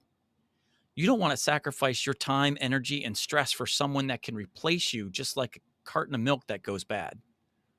Why am I giving up so much of myself if I'm expendable to you? Right. I'm going to give you parts of me, and I'm going to stress and I'm going to be anxious over someone that I know that if I fail, if I'm not able to make it, they're not going to cut me loose. Those are people that I'm willing to run through a wall for. But if I feel like you're going to cut bait and run, then I'm not doing it anymore for you. So where you're talking about your limitations now physically, those are blessings, because that gives you, it's like an audit, a personal audit time. Where's my friends? Who are the ones that are here? Who are my actual friends? And who were the people that were pretending to be my friends, but they just were, it was a one-way street. Yeah. They were consumers in this Consumers. relationship, but they were terrible producers. Yep. So yeah, I use it can that be a blessing. consumers term a lot. People that just Yeah. suck the life out of you, Yeah. or they're Is it just a one-way street? Yeah, they're just there to consume. So yeah, it's a blessing in disguise, and that's how I get rid of my anxiety. Maybe this is a blessing to me because now I get to find out who my real friends are. The guys who are in the trenches with me. Yeah. But I just want to. I'm looking at some of my notes. All of this anxiety, all of these issues. It's good that talk about it openly. Yes. Talk about it with friends. Talk about it with family. Yes. And I wanted to mention, like, parents that have kids. I didn't raise my kids on that whole they don't know nothing that goes on behind closed doors like that. That's just not how I did things. My kids knew what was up. They knew, and I had people that didn't agree with that. I had people that saw my opinion and thought it made sense. It didn't matter to me who liked it or not. It was our approach, me and my ex-wife. Yeah. And we kept things as transparent as possible, because when you get stressed out and like, let's say you're not telling your kids why or what's wrong with you, they might start to think that they've done something wrong. Yeah. They might start to think that earlier, the consequences of your actions. Yeah. And you don't want them to think that. Yeah. You know what I mean? So yeah, it's good to talk about it. You don't want your wife to think that she's done something that she hasn't done wrong. You know what I mean? Yeah. No, you hit it on the head. And this is like, I'm not trying to bring church into this, but I'm just saying, like, this is what I do like on Saturday mornings. Throughout the week, I meet with people in the church where we sit down, we have coffee, we talk about okay, how's our week? This is what's going on. This is what's going on. Why is that important? Take the faith part out of it. Mm-hmm. We as human beings deceive ourselves more than anybody else. All right. We start to get, like, your anxiety and your fear and your stress causes you to make decisions that may be unhealthy for you or someone around you. All right. So you're deceiving yourself because you're just looking for air. You're drowning and you're fighting to get to the top for a gasp of air.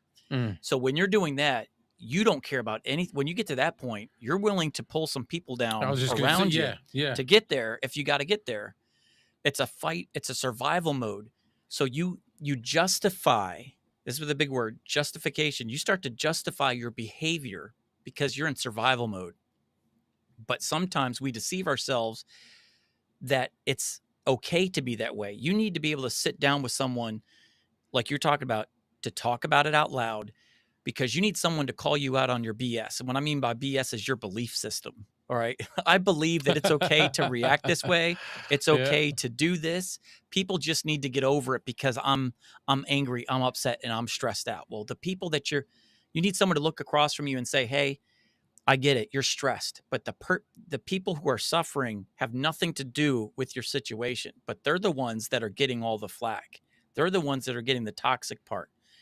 You're taking vinegar, which is your stress and your anxiety, and you're dropping it in a pitcher of water that the whole family drinks out of. They did nothing to deserve that Right. vinegar, but you're forcing them by just dropping it and getting you're What's giving the you're there's taking it out on people around you. there's a saying You're about that, tainting the water. about blood, like the blood, spilling blood on people from like what's the saying? I don't know. Where somebody else cut you, but you're letting that blood drip on the people that did nothing wrong. Yeah. Yeah. That's what I'm saying. Like rarely, and I mean this, if you really look at it and you were to be honest and objective and painfully objective to yourself, 98% of the negativity in your life never gets pushed back on the person who gave it to you. Right. It's everybody else. Because here's the thing, we take advantage of all right, we might be hitting home, not with you, me and you personally. Well, I'll say for me personally, but for people watching, we take advantage of our spouses because, okay, this person at work or this person in this circle did this to me. But if I fight back and I say what I really want to say, they'll be done with me. They're done. They'll walk away. And I need that person, whether they're a friend, whether they're family, whether they provide something for you selfishly, but you're not willing to cut that slack. You're not willing to offend them. So we take it home and we take it out on our spouses. Why? Because they're not going anywhere. I could come home and I could be negative and I could say whatever and we get in a fight. And yeah, we may not talk for 2 days, but you know what? She'll come back around. They're still going to be there. Yeah. Yeah. We're not going to get a divorce over this. She'll hate me for 3 days, but you know what? I'll feel better. Mm. You know? Right. So we treat the people in our circle that are willing to fight for you more than anybody else. We make them our punching bag instead of the person who did it to you. Yes. Being the punching bag instead of fighting back and giving it back to the source. I see that a lot. We retreat and we unload it on the other sources. Yeah, I do it too. I do it not too extreme, but I do see it where like you're saying, like the people that you know aren't gonna just up and leave. You maybe the ones treat that them get it the worst. a little worse. Yeah. Yeah, you take advantage of it. But you know what? I think it's important to acknowledge that and try to be a little reserved and not treat them as bad. Right. Because they're going to be there. You know what I mean? Yeah. So I always make it a point. Yeah, Lori, remember that? Remember Yeah. what you're saying? Yeah. So I always made it a point, and I've been terrible at this the last 2 years since YouTube started. And Lori could probably speak to, well, she will speak to this. I'm sure she'll comment. Before, when I worked at a job that was stressful and a lot of passive aggressive people and negative, and there's just poor accountability as far as work behavior. You know, as long as you're producing numbers, I don't care how you act at the workplace. And I can't take that. Like, you know, we're all here in the trenches together. Let's make our day best. Don't dump on me or talk to me a certain way. I'm going to fight back, but it wears on you. So I would always I like to fish. So I would always stop on my way home and fish for 40 minutes and just get it out and then go home. There you go. There's your therapy. Yeah. Now, because of YouTube, it's like, I don't have time to fish. I got to get home. I gotta get home and record this video before my wife gets home. So I've never had time to unload negative stress. You got it, but years. You know what? You got to do them fishing stops. Still. Yeah. So and you got to make time for it. Yeah. Yeah. So I last week I had to get up and speak for the church last Sunday. I was like, all right. I was restless. I was stressful. My wife's like, I've never seen you like this. What's going on? I'm like, I just feel like I need to get away. I need to get away. I got to get quiet. Just need to put everything in its right place. Everything just seems discombobulated and awful. Yeah. And this week has been so much better, so much less stressful, even though that fish cut me and almost killed me. I didn't know catfish could do that. And you went and did it. I'm going to go over we're behind on comments here. I'm not going to catch up. I've noticed that looking at him, I'm like, wow, but I want to let Eric know, the broken brain. First of all, I'm going to read his comment. I also learned to find a sense of accomplishment by doing little things. For a while, it was just doing puzzle after puzzle. Now I do streams to vent my frustrations and have conversations with people. Yeah, like use whatever you need to use for sure. Yeah. And I also want to let him know He says, "Sorry if I'm talking too much." No, dude, this is this is what the show's for. Yeah, we've both been wanting this for a while, so we finally Mhm. conversation we had a couple weeks ago on the phone. Like, man, I just feel like our podcasts are shifting. We just got to do it. Yeah, the tide is shifting, and we need to we feel like again being passionate about something. Yeah. We love to talk about gear, So forgive me in the but comments yeah, if I don't catch them all because there's a lot.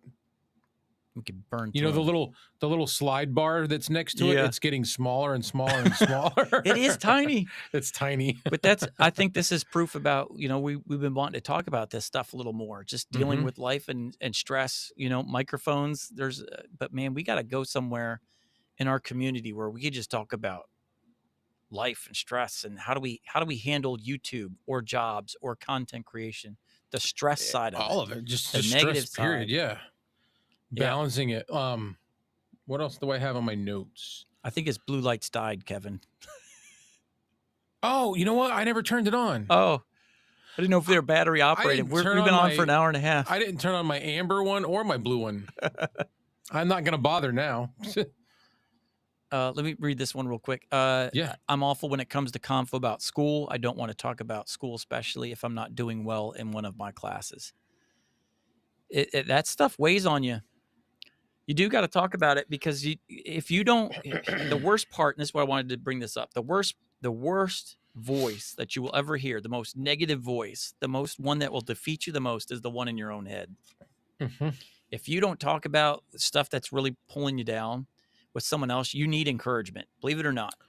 Some people want to sit there and say, okay, well, you're complaining. You just need a pat on the back. I hate people like that. People need a pat on the back.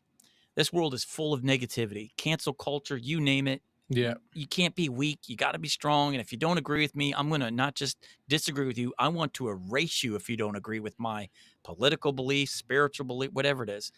When was the last time that you could have people sitting at a Thanksgiving Day table that were on opposite sides of every spectrum, but we still enjoyed and laughed about stories, family event? Like, come on.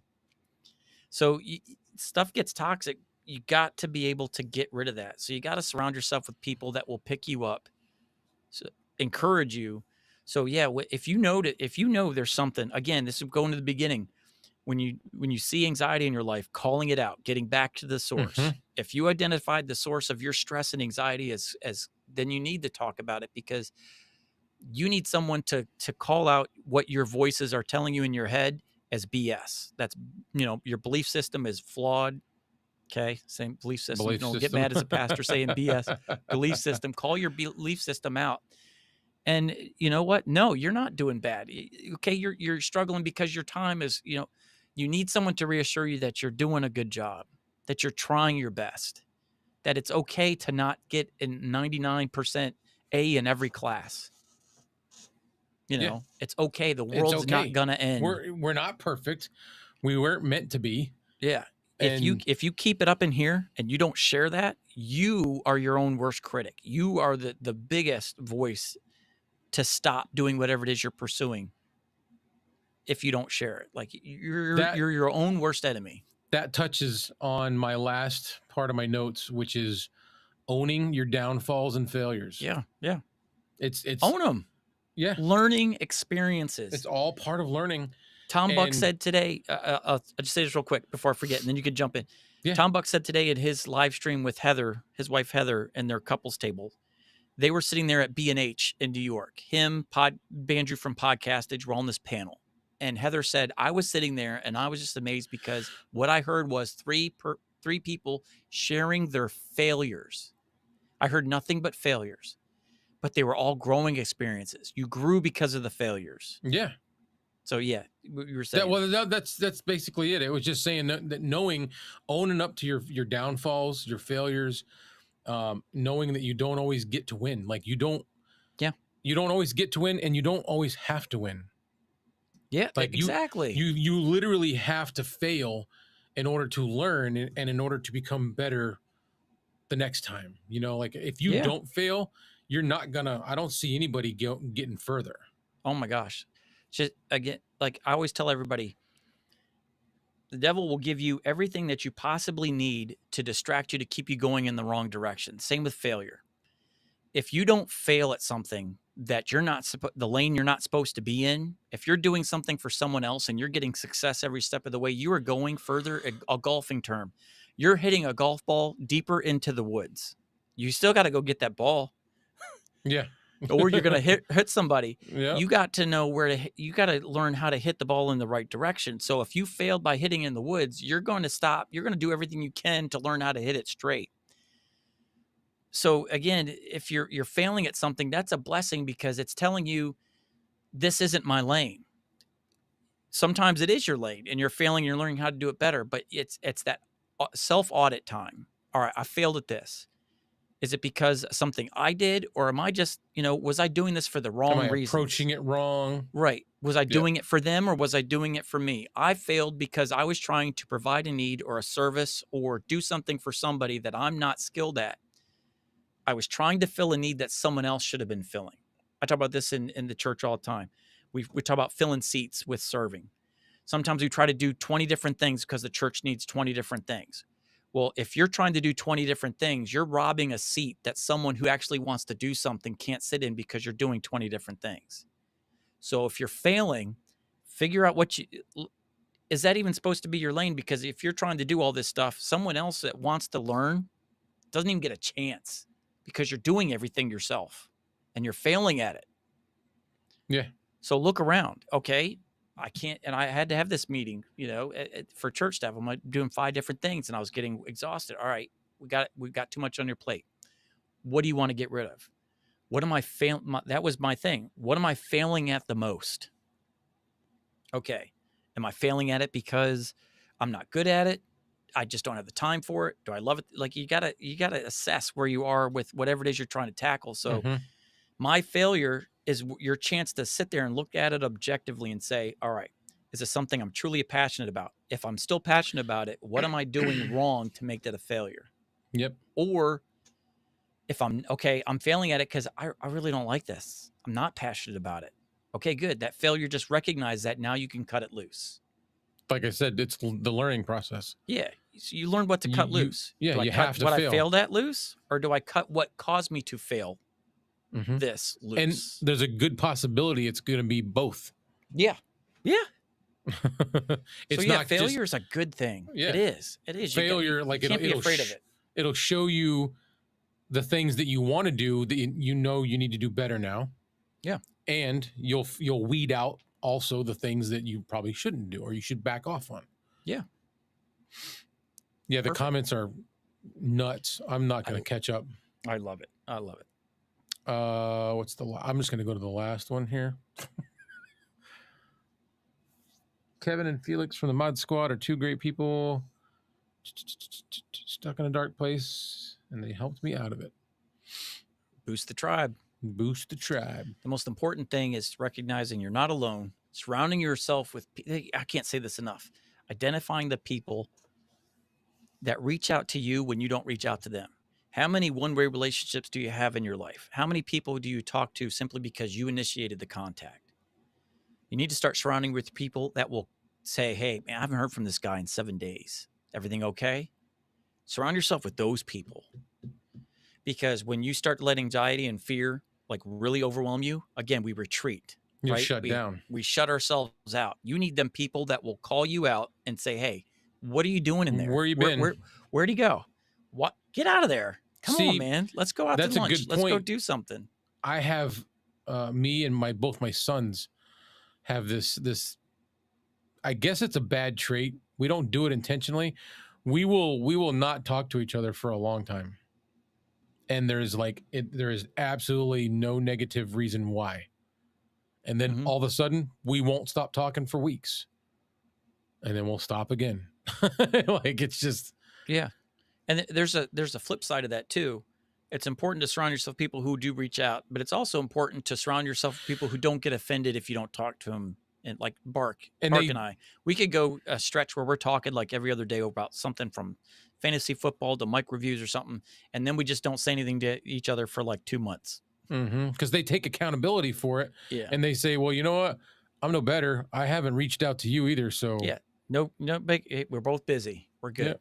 Yeah. So yeah, it's important to surround yourself with people that do care but also don't get offended if you can't get to them every single week. They're not too needy of your, again, the one-way street thing. Is it a two-way street? Mm-hmm. Yeah. And But I'll be honest. I think Bark initiates more of the conversation than I do. I'm terrible because again, I'm always shelving things that I want to do and talk about for other people. I noticed that too with you, but I also know what's on your plate. Yeah. Yeah. You reach out to me more than I do you. But I know what's on your plate. So I'm like, it doesn't matter. But I've had to, again, this last month, I've really had to reassess my life and what I'm doing, the negative, what am I putting off, putting me first, saying no. Man, saying no more has been my big thing. Know your no's. If I can leave you with this, know your no's. You try to say yes to every person. You think you're not doing no's. And if I'm saying yes to everything, then everybody's happy. But really, when you say yes to everything, you're saying no to a lot of other things. To somebody. Yeah.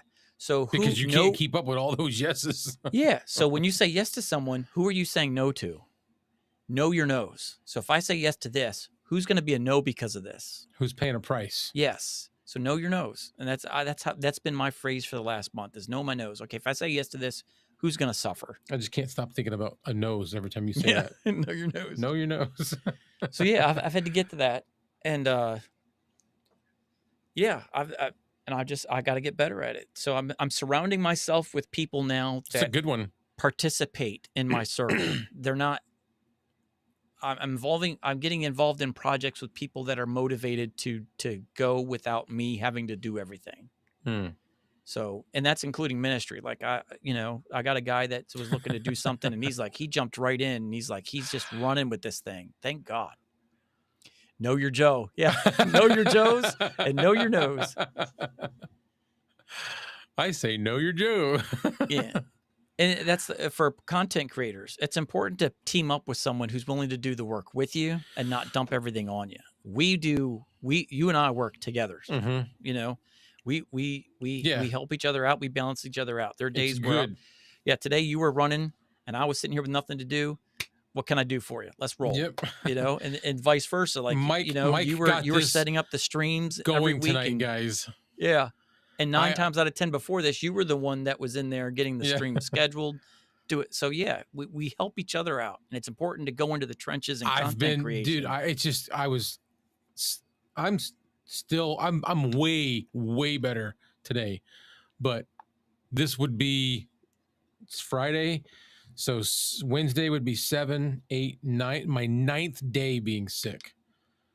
I can't believe that, man. Brutal. Like I almost took you up on that and broadcasted from the restroom.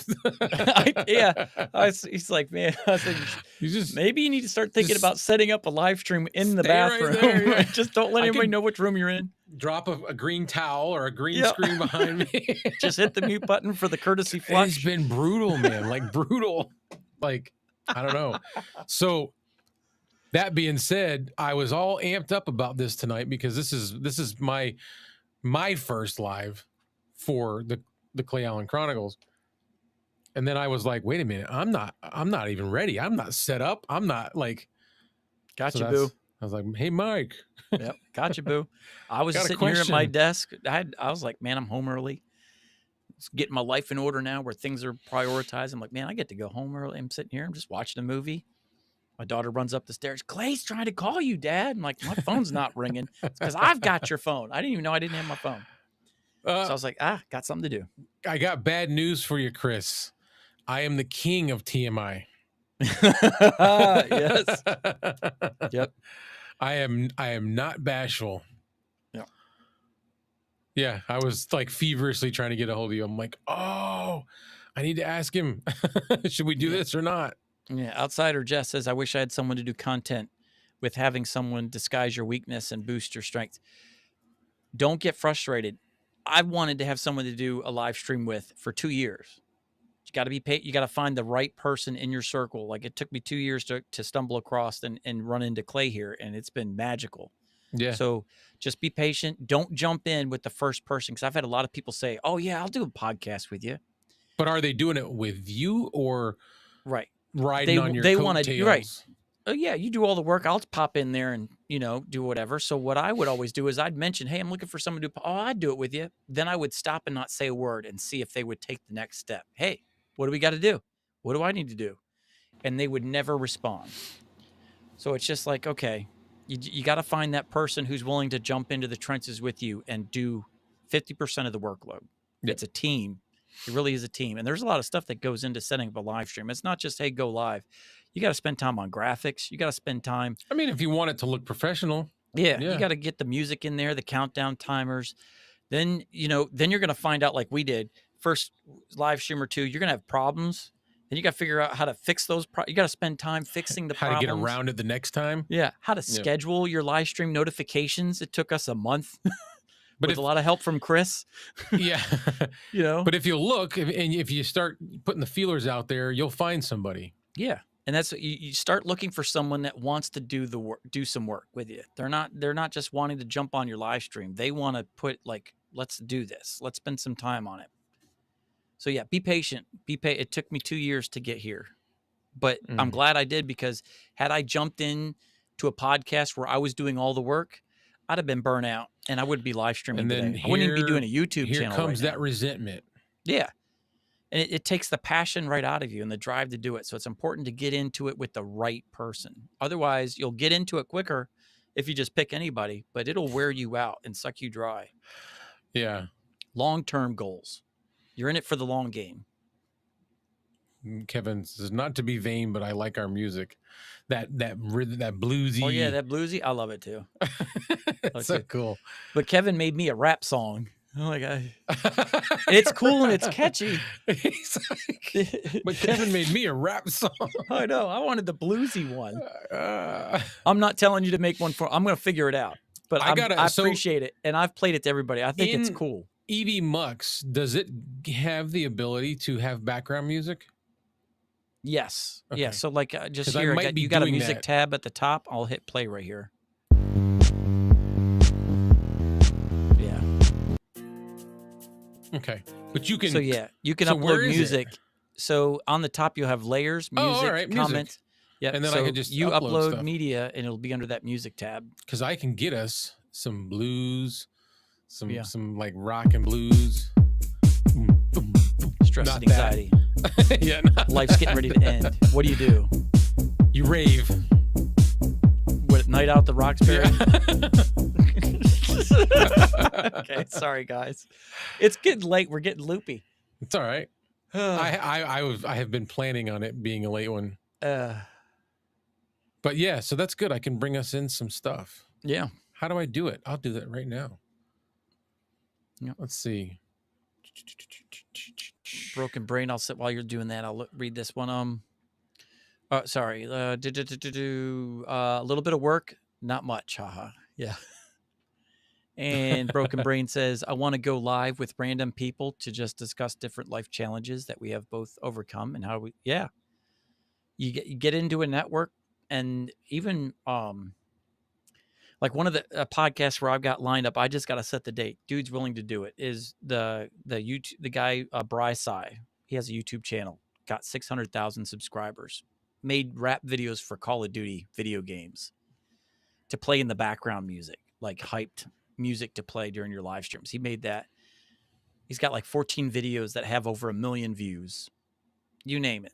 So he's willing to come on here and just talk about his journey. Because again, it's a different niche. He was successful in it, and he doesn't even do it anymore. He found a different passion and has moved on from YouTube, but he still jumps on every now and then. But he's a personal friend of mine. I know him. And so I was like, hey man, you ever want to come on the podcast? So yeah, just get networking, and you'll find people that come on. Mm-hmm. People want to learn shared experiences. People want to learn about other people's failures so they know they're not alone. You're not a failure. You may fail, but that doesn't mean you're a failure. If you're a failure, if you fail at something but keep going, you're actually accomplishing stuff. You're getting somewhere. You're not going to get successful on YouTube without failing. You're just not. No. And there we go again with the failure thing. You've got to fail to succeed. Yep. You got to fall upward. I'm not finding anything I like. Nothing that's like relaxing.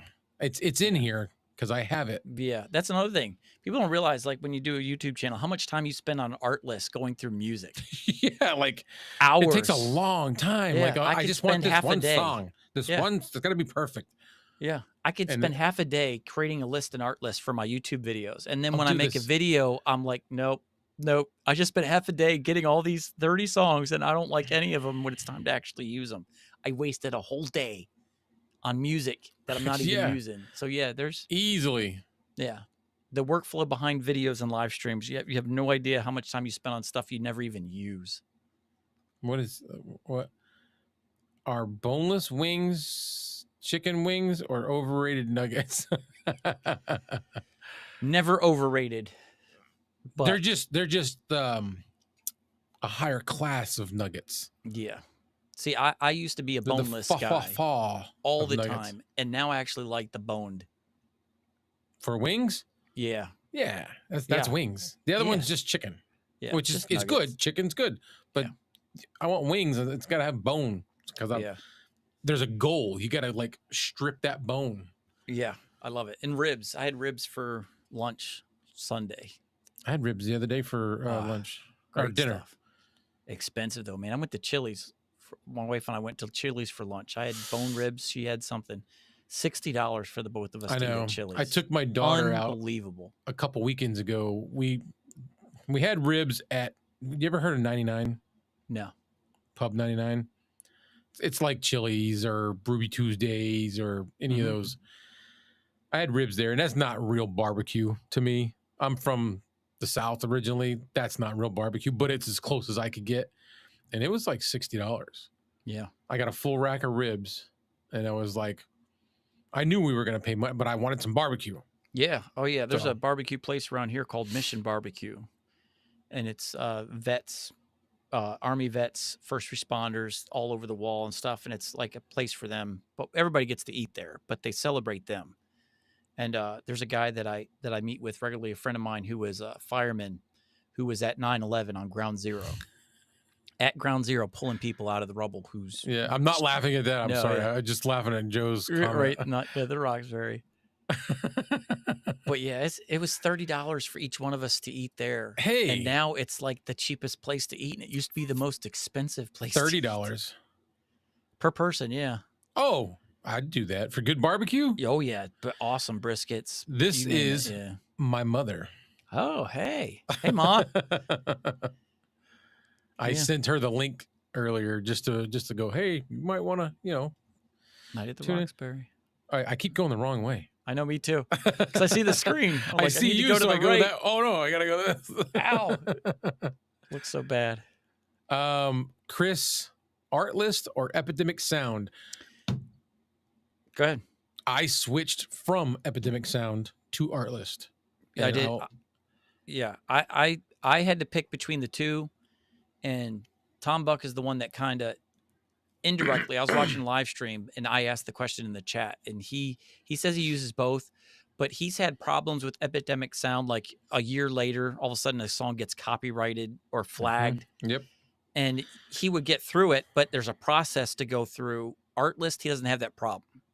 So Epidemic Sound may have a bigger library, I think, but he has more problems with copyright issues from time to time. The two reasons that I switched was that, and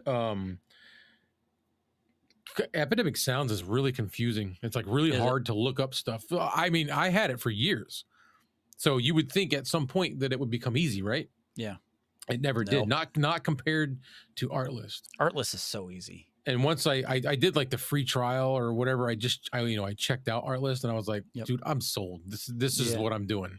Yeah. And on top of that, I've never had a single issue with a copyright.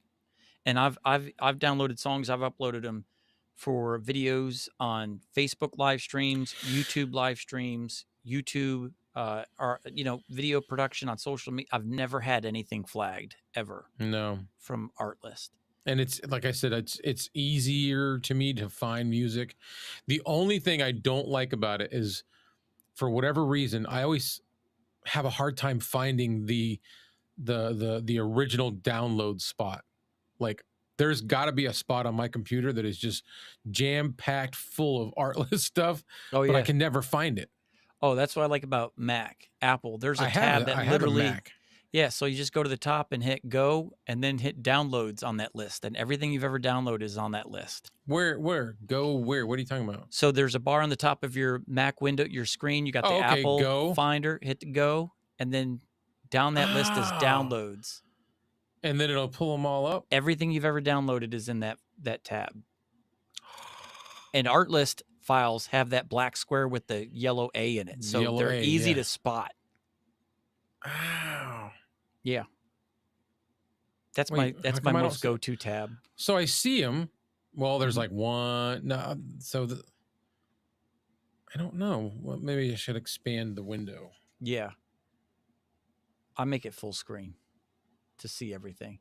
Because Yeah, on the but right it'll say show so all. So in it'll only that- do like a row of it, but if you hit show all, it'll go to everything that's In that previous 30 days, June, view, May, I've got April. 1, 2, 3, 4 Artlist files, and that's it. 8, 9, 10, 11, 12, 13. I don't have that many, but I have way more than that I've downloaded. Where are they Oh. going? You see what I'm saying? They're going somewhere. If you pull them out of your download file and put them in a folder, that's where they would go. And they're not always the A. Like sometimes Artlist is just a white square with the music symbol in it. I've got a bunch of those. Okay, all right. Yeah, I've got two next to each other. One is in a black with the A, and the other one's a white with the music symbol next to it. And they both came from Artlist.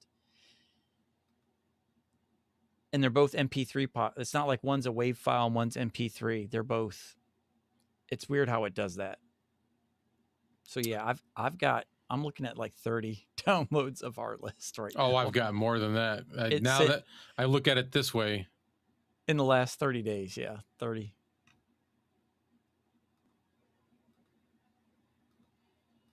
Yep. I'm just looking through. I know we're like, sorry, we're at the 2-hour mark. How do I turn this off? How do I turn I this was off? looking for music for us to use to play in the background. Oh, hey, look, there's the red cabin acoustic stuff.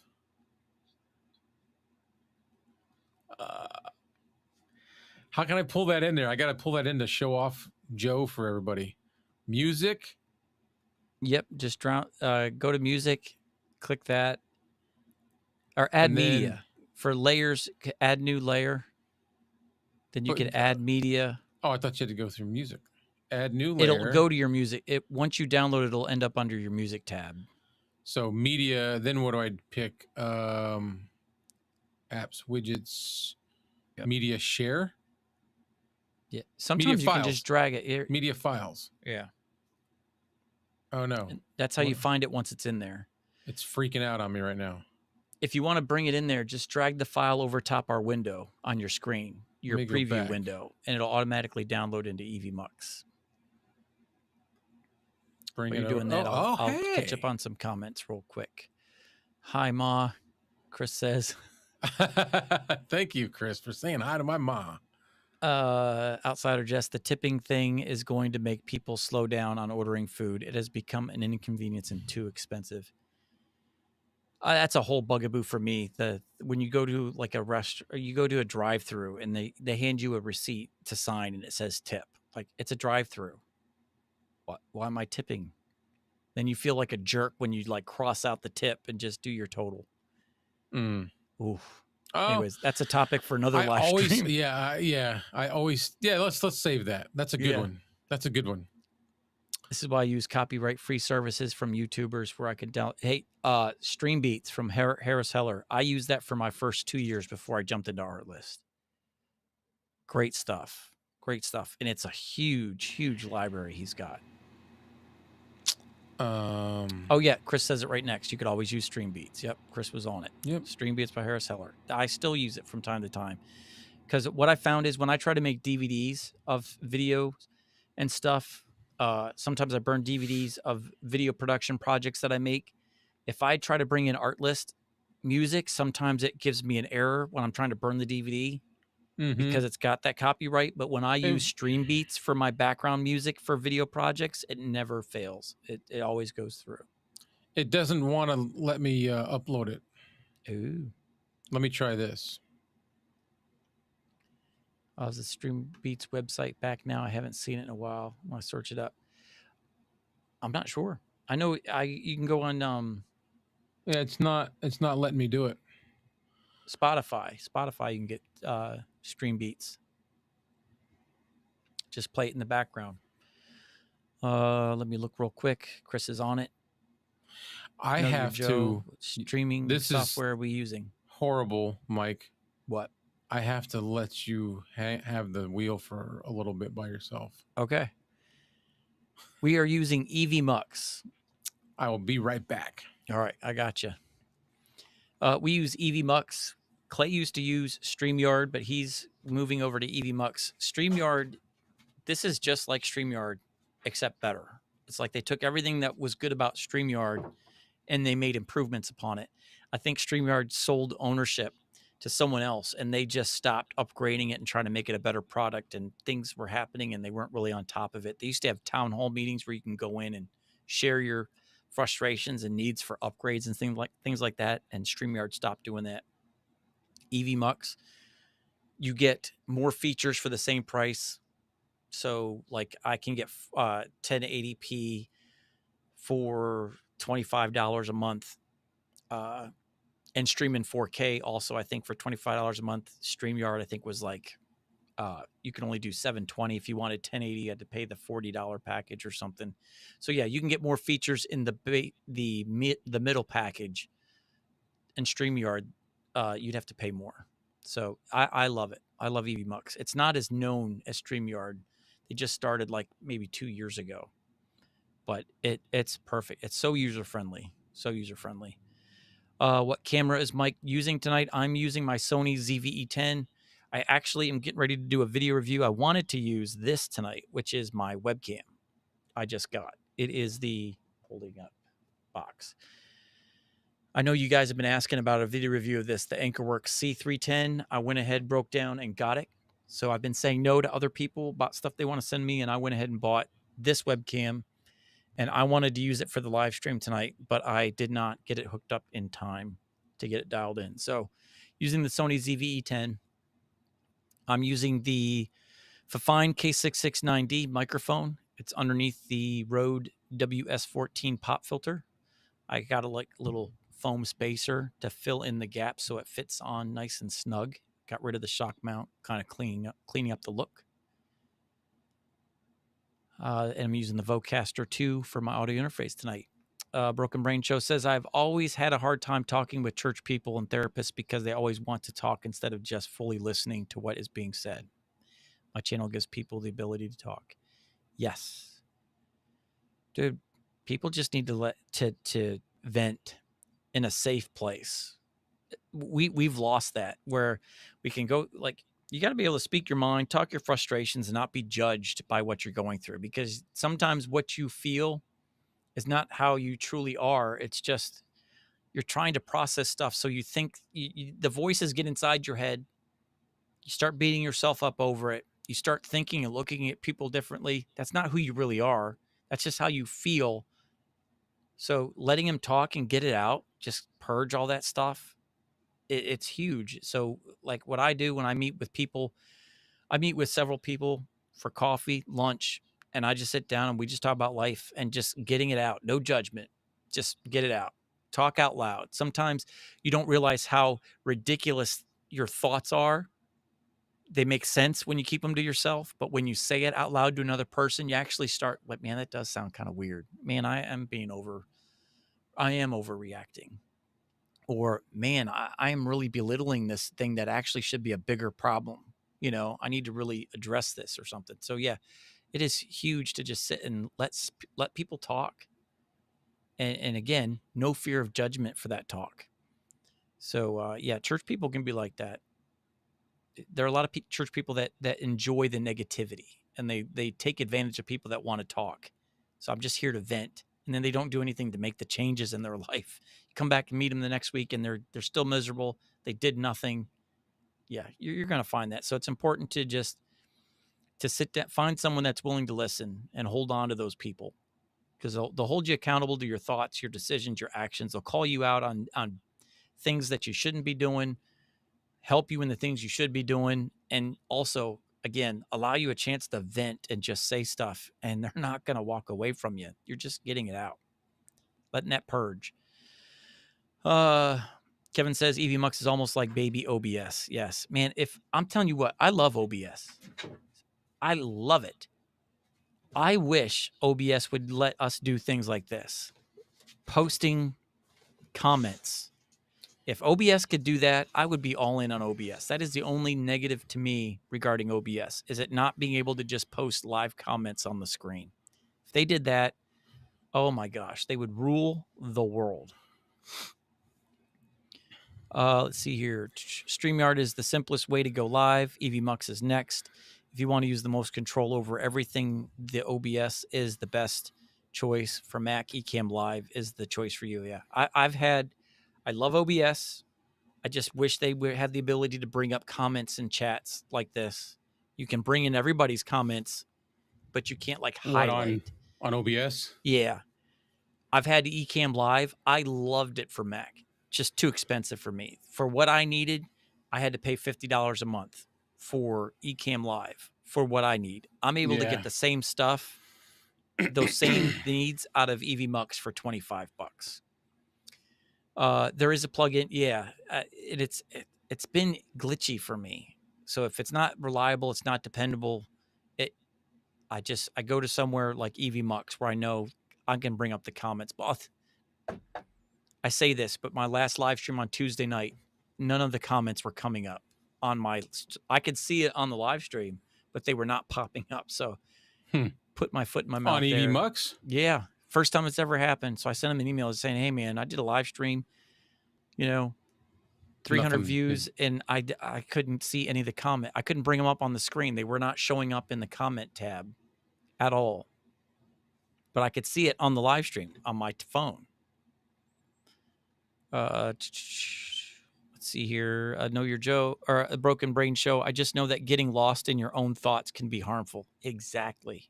It's the worst place to leave your thoughts. You got to have someone to talk with, especially when they are thoughts about yourself. Your own worst critic. You know when that used to bother me the most? When I used to drive truck over the road and I'd be by myself driving down the highway. Oh, yeah. You could make a mountain out of a molehill. Yeah. Easy. You're creating things that don't exist when you're in your own head. You're creating, your anxieties lead you to things that aren't real. Like, for me, speaking, like nobody is going to get up and walk out when I'm speaking, but yet that's a fear. Like they're going to get up and walk out when I'm speaking, or right, yeah, I'm going to turn someone away, or I'm going to upset somebody. No one ever does that. But in your head, they're doing it all the time. It becomes a realistic thing. So the worst place to leave your thoughts is in your head. You got to have someone to talk to so they can call it out. Dude, you got it. It's going to be all right, man. That's not even going to happen. That's a fear of a result that will never happen. That result will never come to fruition.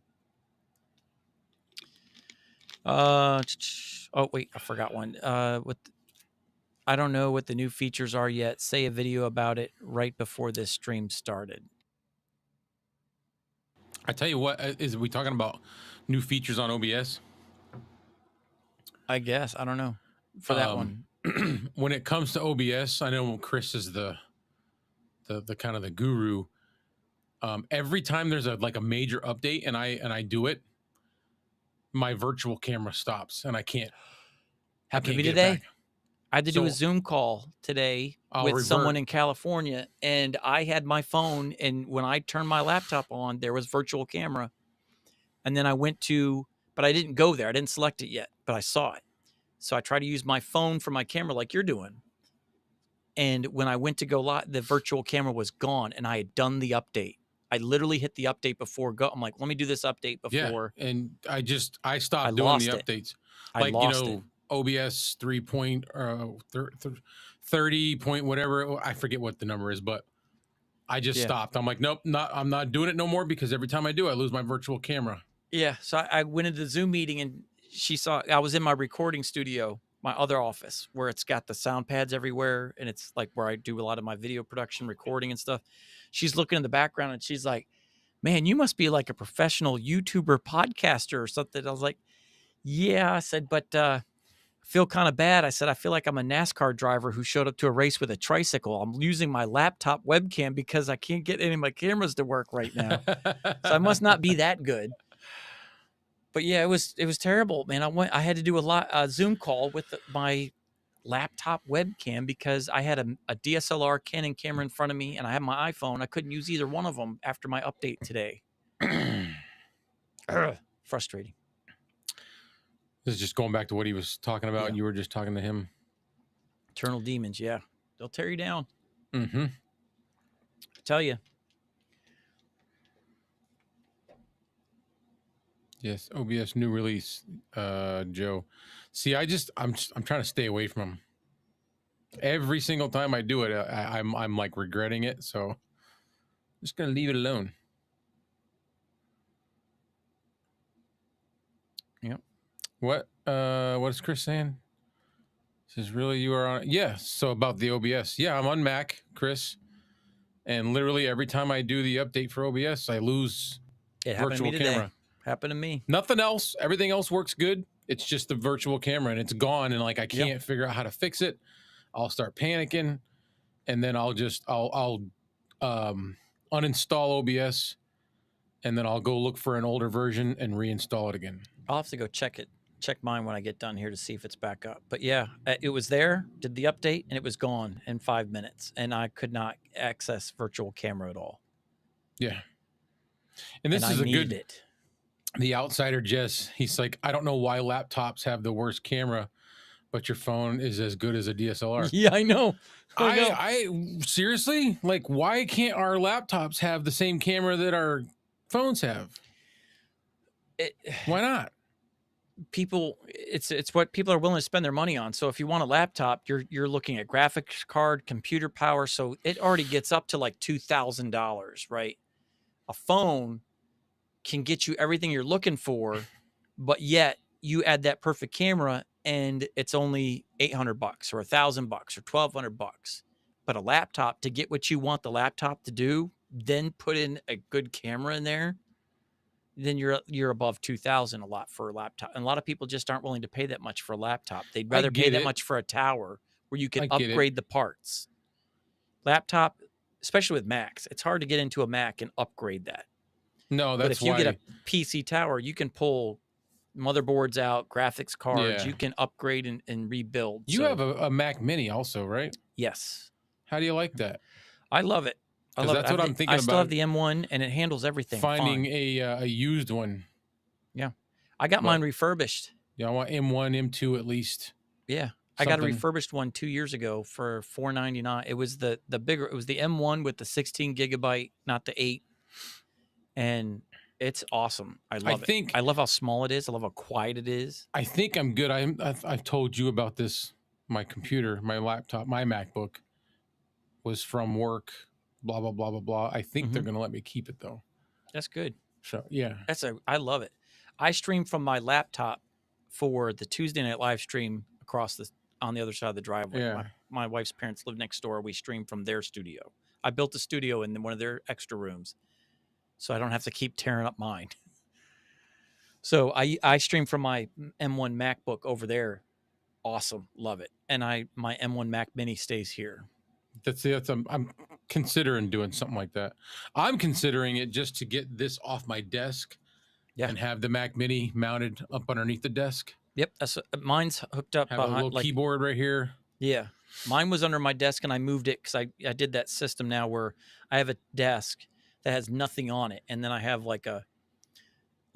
almost like a wall partition, like a concrete barrier on a freeway, and all my monitors, computer, and everything is mounted to that, separate from my desk. So when I need to pull my desk out, I'm not pulling the whole thing. So. Is he talking to me or you? My Joe, know your Joe. 16. Get 16. Your RAM? Yeah, 16 gigabytes RAM is what I have. Tom Buck has an 8 GB M1 Mac Mini, and he says it handles everything fine for him. But I did notice he always talks about how, like, when he does a live stream or whenever he tries to record a video in OBS, Mm-hmm. and instead of recording directly to his camera, he's sending his video feed and everything into OBS. That sometimes he gets glitchy, sometimes he lags a little bit. Yeah. Yeah, that's So probably the only this thing. I would definitely get 16 if you want to be able to use, like, a lot of my YouTube videos. I stopped recording separate to my camera and my audio. I've this started to one do here is more. maxed out. Yeah, is it? This one is like, you ready for this? It's the Yeah. M1 Max. Mm-hmm. I have 64 gigs of RAM. Is it the studio, the thick one? Mm-hmm. Yeah. I have 64 gigs of RAM, 1 terabyte hard drive. Oh yeah, you're loaded. Yes. Yeah, you're loaded. But it's like, it doesn't, I haven't had to, I believe it or not, even with the 1 terabyte, I've had to offload a lot of stuff. Yeah, I do that. I don't save anything directly to my M1 Mac Mini. I've got SSD drives plugged into it, and everything I save, all my video projects, all my YouTube, everything goes to that. Yeah. So I'll download something to my desktop in a pinch, but then I quickly, once it's in there, I'll transfer it over to a hard drive. Right. So I'm wondering if they're doing 30 on a Mac Mini. Can you do like 32 gigs at least? I think the M1 Mac Minis, it's up to 16, and then once you go to the studio is where they do that big jump. The studio. All right. Yeah. Maybe that's what I got to do. Or can you add external? Macs No. are external. Yeah. Well, I don't know. Well, I'm at with a Mini. Yeah. I don't know if you can add an external one or not. I'm not sure. We'd have to get my Apple buddy, who is, I mean, literally got like autographed stuff from the Woz or whatever, Steve Wozniacki, whatever his name is. Wozniacki. There was 2 guys that started Apple, Steve Jobs, and he was the guy that had the brains of, like, all right, the vision, and then the other guy was the actual computer tech geeky guy that made it happen. They both started it together. He has like pictures and autographed motherboards on his, like, he's an Apple. If you want to know something about Apple, he knows it. It's crazy.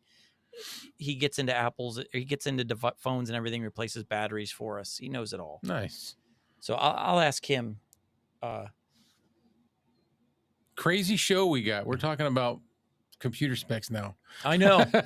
Anxiety, stress, to pizza, to life, to punching bags and getting sheds to become rage rooms, to the main topic boards. was Steve anxiety Wozniak, and stress, and that's just the opener. Yep. After that, we can be whatever. That's another thing. I asked him too. I said, his name's Colby. He's been on we used to live stream to my personal Facebook channel. He would watch these live streams. I don't know why I stopped doing it. Wozniak? Yeah, that's him. And I asked him, I said, would you ever be willing to come on our live stream? It's just, if people have questions about Mac, Apple, you could answer them for us. He's like, oh yeah, sure. And he's the guy that turned down the microphone when he won it. I'm like, dude, you needed that microphone because I want you on the show for an Apple podcast. It's just our Apple edition. You got Apple questions, he's got you covered. So Know Your Joe said you can add external drives to Mac. Okay. I mean, I know I use external drives. We're talking about use RAM. SSDs. I've got an HHD 4 terabyte on the desk. Yep. Then I've got like small SSDs. Yep. But I'm talking about, we were talking about RAM. Yeah, external RAM. If you can add external RAM. Yeah, I've got 2 external drives, an SSD and a hard drive, both connected. Kevin pulled us right back into anxiety. Yep. CPUs give me anxiety. Yeah. Tell me about it. PC gives me anxiety. That's why I switched to Apple. But now Apple's starting to give me anxiety. Like it all does. They are so aggravating when it comes to Blackmagic gear, which is big for video production. Like we have a lot of Blackmagic gear in our church for our live stream. Tunes in well with they do not cooperate together at all. So we're getting ready to switch back to PC just because of all the Blackmagic gear. I've got Blackmagic capture cards that don't work on my Macs anymore. It's frustrating. So yeah, Apple's starting to give me some stress too. So Joe says, you cannot add external RAM. Yeah, I didn't think so. I didn't either. Because that having a sufficient amount helps keep everything run a little more buttery. Yeah. Yeah, I have an M1 with 16 gig. The outsider says, I Mm. understand nothing about PCs. I had a pre-build, or not a pre-build. What do they call it? Yeah, I bought a pre-build. Yeah. I bought it as a I bought a gaming computer, thinking in my head, oh, this is definitely going to be perfect for editing. It's not. I had to uninstall the gaming drivers and then Yeah. download and install studio drivers. Completely different animals. And then once Editing I and did, gaming. once I did that, like it was okay, but like I was doing a lot of photos back then, Mm-hmm. and that computer, like if I did a wedding, to edit a set of photos from a wedding, that computer would take me easily 4 to 8 hours, just Yeah. depending on how many pictures I had. When I went to this one, it dropped down to like 45 minutes.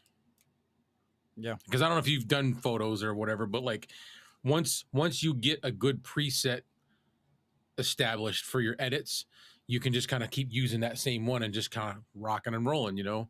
Yeah. Use that same preset because you're going for the same vibe, and then just kind of tweak each photo as needed. And I could do what would take me 3 to 4 hours on my PC in less than an hour on this thing. Yeah. Yeah. It's amazing how quickly, same thing. The editing, uploading, editing in 4K, like my timeline. I had a PC where I was trying to edit in 1080, and I switched to try and make videos editing in DaVinci Resolve in 4K, and it would crash. And it would Yeah, crash before it would do the auto save. right. So, it would auto save every like 10 minutes. Well, let's just say it did the auto save. Then I spent 9 minutes getting through a really tough section. I had 1 more minute to go for the next auto save, or so I'd lose it. But yeah. So when I switched to the Mac, DaVinci has never crashed on me in the Mac. Does it work well on the Mac? Yes. Yes. It's awesome. Know Your Joe says the new Mac uses some sort a sort of shared memory between RAM and external SSD. On mine, I think this is what he's talking about. That 64 gigs of RAM, it calls it unified memory. Yeah. I've heard that, where it pulls resources from other. Yeah. Which that's what RAM, I believe that's what RAM is anyway. It's like it borrows a little here, puts it back, borrows a little, Yeah. I don't know that much. I just know that that Mac it pulls. Hopefully I have my Mac for editing, but I want my gaming PC to game on. Yeah. Yeah. PC's better, like, and gaming availability. It is hard to get certain games on a Mac.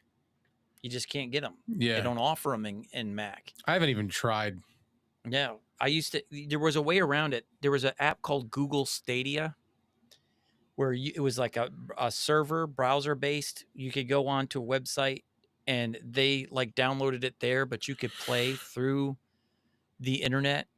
And when that crashed, I've lost my ability to play Madden on Mac and on my Mac Mini and all kinds of games. So I don't even bother with games anymore. And the same could be said for monitors too. Like monitors, gaming monitors and editing monitors are two completely different beasts. Like they tell you when you're editing, don't get a monitor that has 165 hertz refresh rate. You want 70 or something.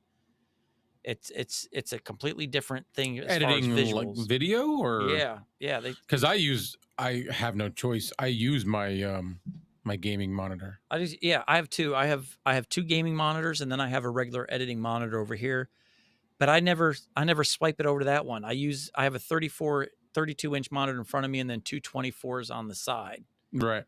The 24 inches on the side are for editing. The one in the middle is a gaming, but I like the bigger screen.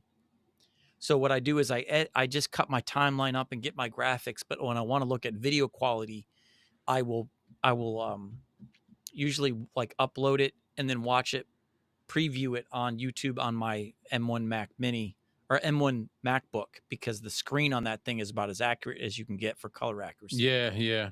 So for color correction, to make sure my colors are right, I'll watch it on my Mac laptop. So I kind of do the same thing. All the playback stuff I watch on the laptop screen. Yep. But like my editing, I usually up on the big screen. Yeah. I just want to see the details. And when I'm trying to edit, I pay attention a lot to my waveform, my audio for my edits, where to edit.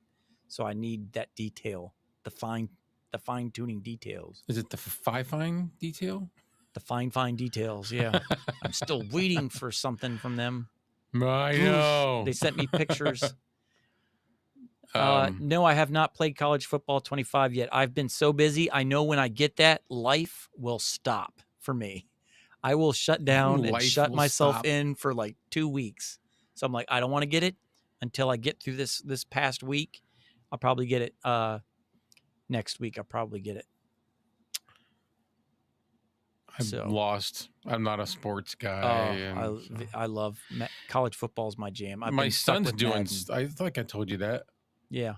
He was building a team the other day. Like, I don't know. I don't know nothing about it. I'm like, I loved college football. They stopped making it in 2014. I had a copy of it somewhere, and you could sell them on like online for like $300 the game just because they didn't make it anymore. So I was like, man, I know I got this game laying around somewhere. Let me go find it. I couldn't find it anywhere. I found the case and there's no game in it. I'm like, but yeah, they finally come out with it this year. I'm excited. I love college football. Mac Mini with. I'm assuming he's M1.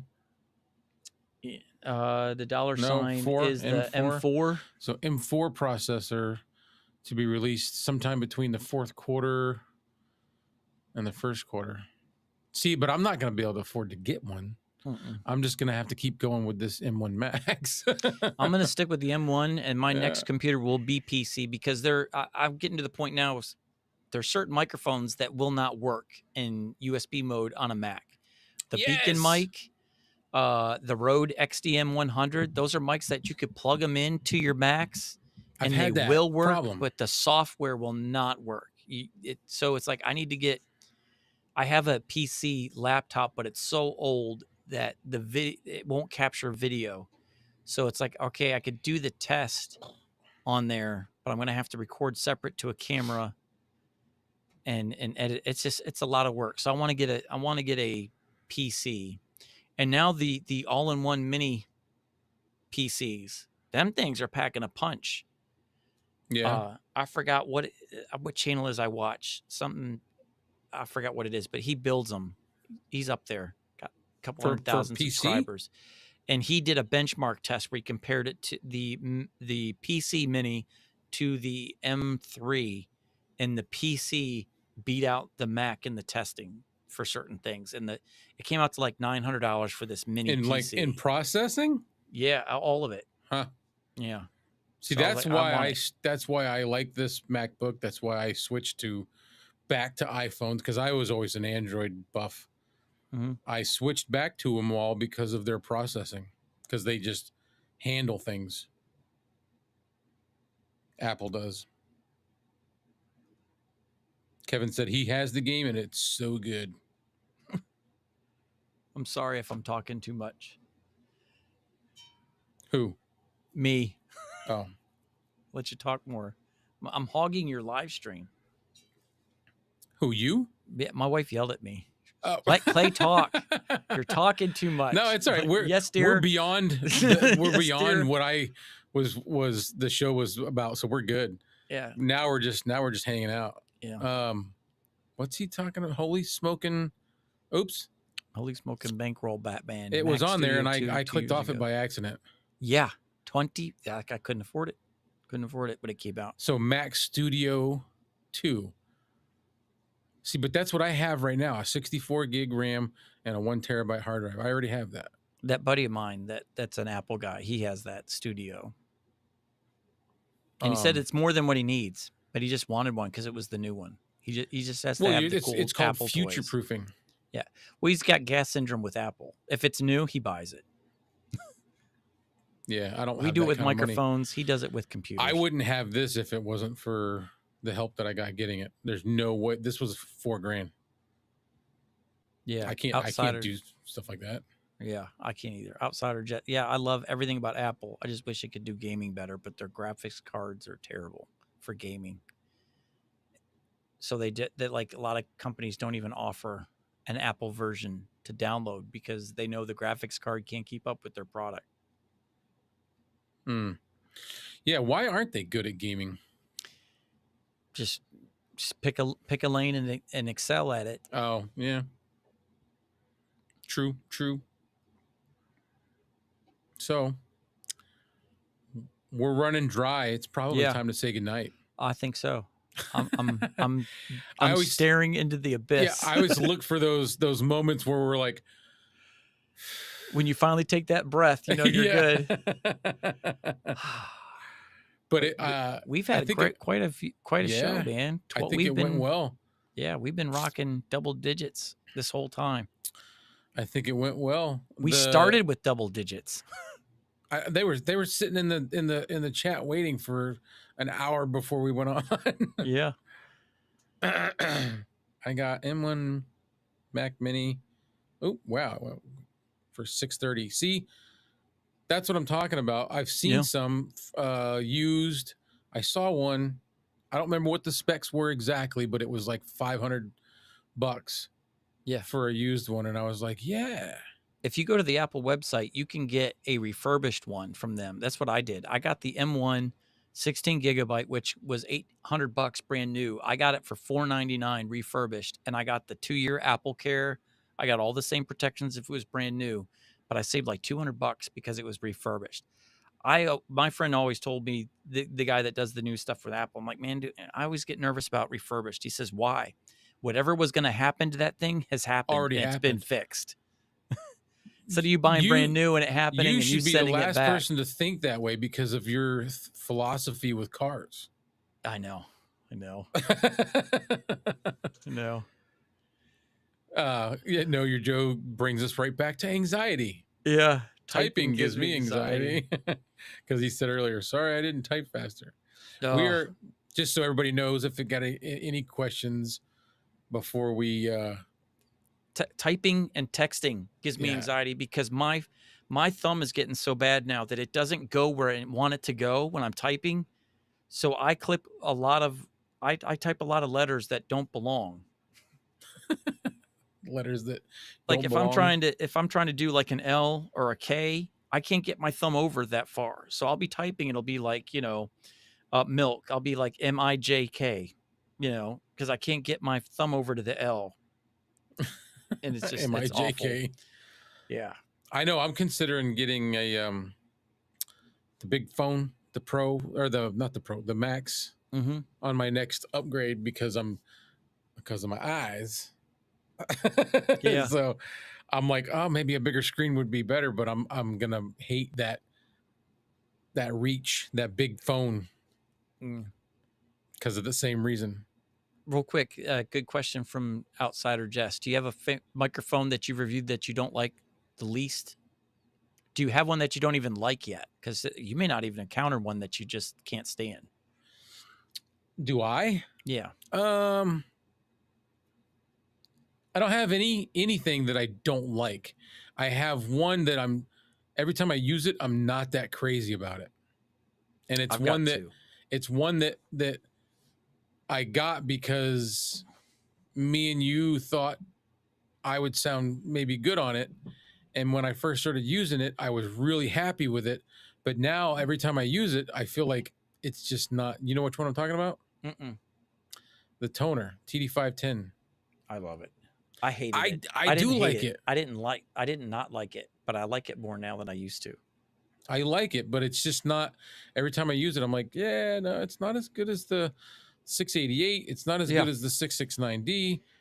Yeah, it's a good microphone, but the more you start doing it's like, okay, it's not better or worse. You're just getting more microphones that you like more. Just different stuff. Yeah, it's not getting bumped down because it got worse. It's just you find microphones you like better. For me, the ones I hate the most, the Toner TC310 or 510, I think it is. I can't remember which one it is. I hate this thing. No, it's not the 510, it's the 310. It took so much. I did get a good sound out of this, but man, did I have to work at it. I don't want to have to work that hard to get a good sound. To get a good sound out of it, no. So I didn't like this one, and the Joby Wavo pod that I just did the review. And I am not trying to talk bad about Joby. Yeah. Because they've got good products. Oh, they got great stuff. I love their little Gorilla Pod tripod thing. I've got that. That boom arm that you're using right now looks Love it. amazing. My favorite And boom it's arm got a right spot now. to put a drink. Yeah. I don't drink beer. It's got a But huge cup holder that's massive. but that microphone just was awful. I got to a good sound with it, It but looked you neat. could not touch it. You couldn't touch the Yeah, but thing. even when you switched back to it and you had you were Yeah. all tuned in, all I could hear was that old timey radio sound. Oh yeah. And on You know top what I of that, mean? and I didn't include this in the video review, and it's a members video now. It'll be published to everybody on Monday. It's like a members benefit is when I make a video, if I get done, I upload it to the members and everybody else has to wait till Monday to see it. But in that video review, I didn't even include the part where I brought up the waveform, the meter, where you Yeah. could see the frequencies. All the microphones I compared it to when I was just doing it for me, I put it up against the AM8 in USB mode. I put it up against the PD200X in USB mode. I didn't include any of that stuff because I was like, this microphone is just terrible. Why compare it to good mics? It's terrible. But anyway, it picked up a ton of the noise floor was so bad. Like I could literally see how much sound it was picking up in the frequencies that you don't even have a voice in, the low stuff. So the thumping, the booming, vibrations, they were being picked up. Other microphones wouldn't even start picking anything up until like 60 hertz and above. This thing was picking everything up from zero. All the other microphones would cut off at 20,000 hertz for the frequencies or kilohertz, and this thing went all the way to 25 and beyond. Like so that's the airy sounds, fan noises, room, like it. You're still talking about the Joby, right? Yeah. Yeah, it so, was picking up your exhaust fan from downstairs. So again, it was picking up everything on the low end, way beyond any other microphone that I own. So the frequency didn't look like it, like, some of them were like this, but they started a certain point, and this thing was picking up audio from left to right all the way. And so it was picking up vibrations from my air conditioner on the first floor. I'm on the third floor of my house. It was picking up the exhaust fan in the floor below me, the air conditioning unit there. Also, the little itty bitty teeny weeny fan behind my Sony ZV-10 that keeps it from overheating. No microphone that I've ever had picks up the noise from that thing. It did. So it picks up vibrations from everywhere. Crazy. Yeah, and the airy noise, the higher frequency, it's just, oh my gosh. It just pulled it all in. Yeah, so if that's what you're going for. Yeah. So in order to get that sound you're talking about, to get rid of that, you'd have to add a low pass filter and a high pass filter, which cuts out all the high end and all the really low end. To just put you right in the middle. And then you got to do a whole bunch of work in the middle. It's just out of the box. It's like, to me, it's the equivalent of like a $5 lavalier mic you get from Five Below. Right. So anyways, I just so frustrated by that thing.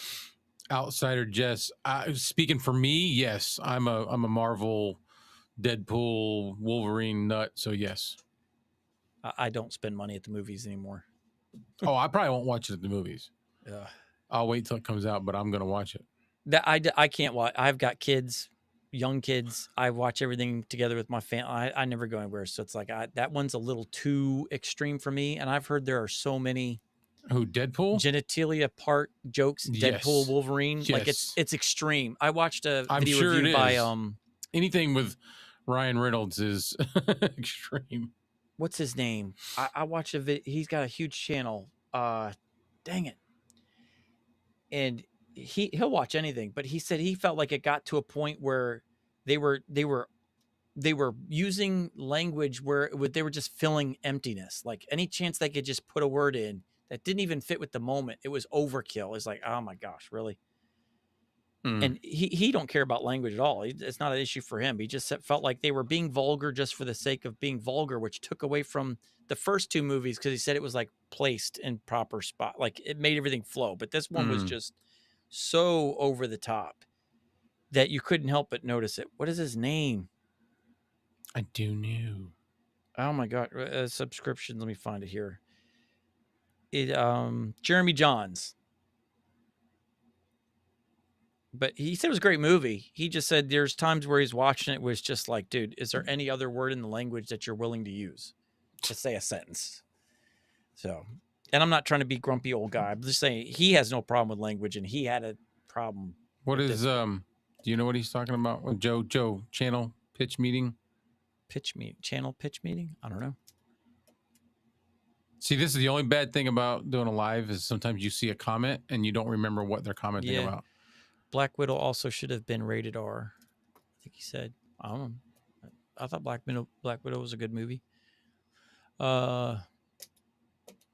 Time for the fine K669D. That's what I got now. Oh, is that what you're using? Yep.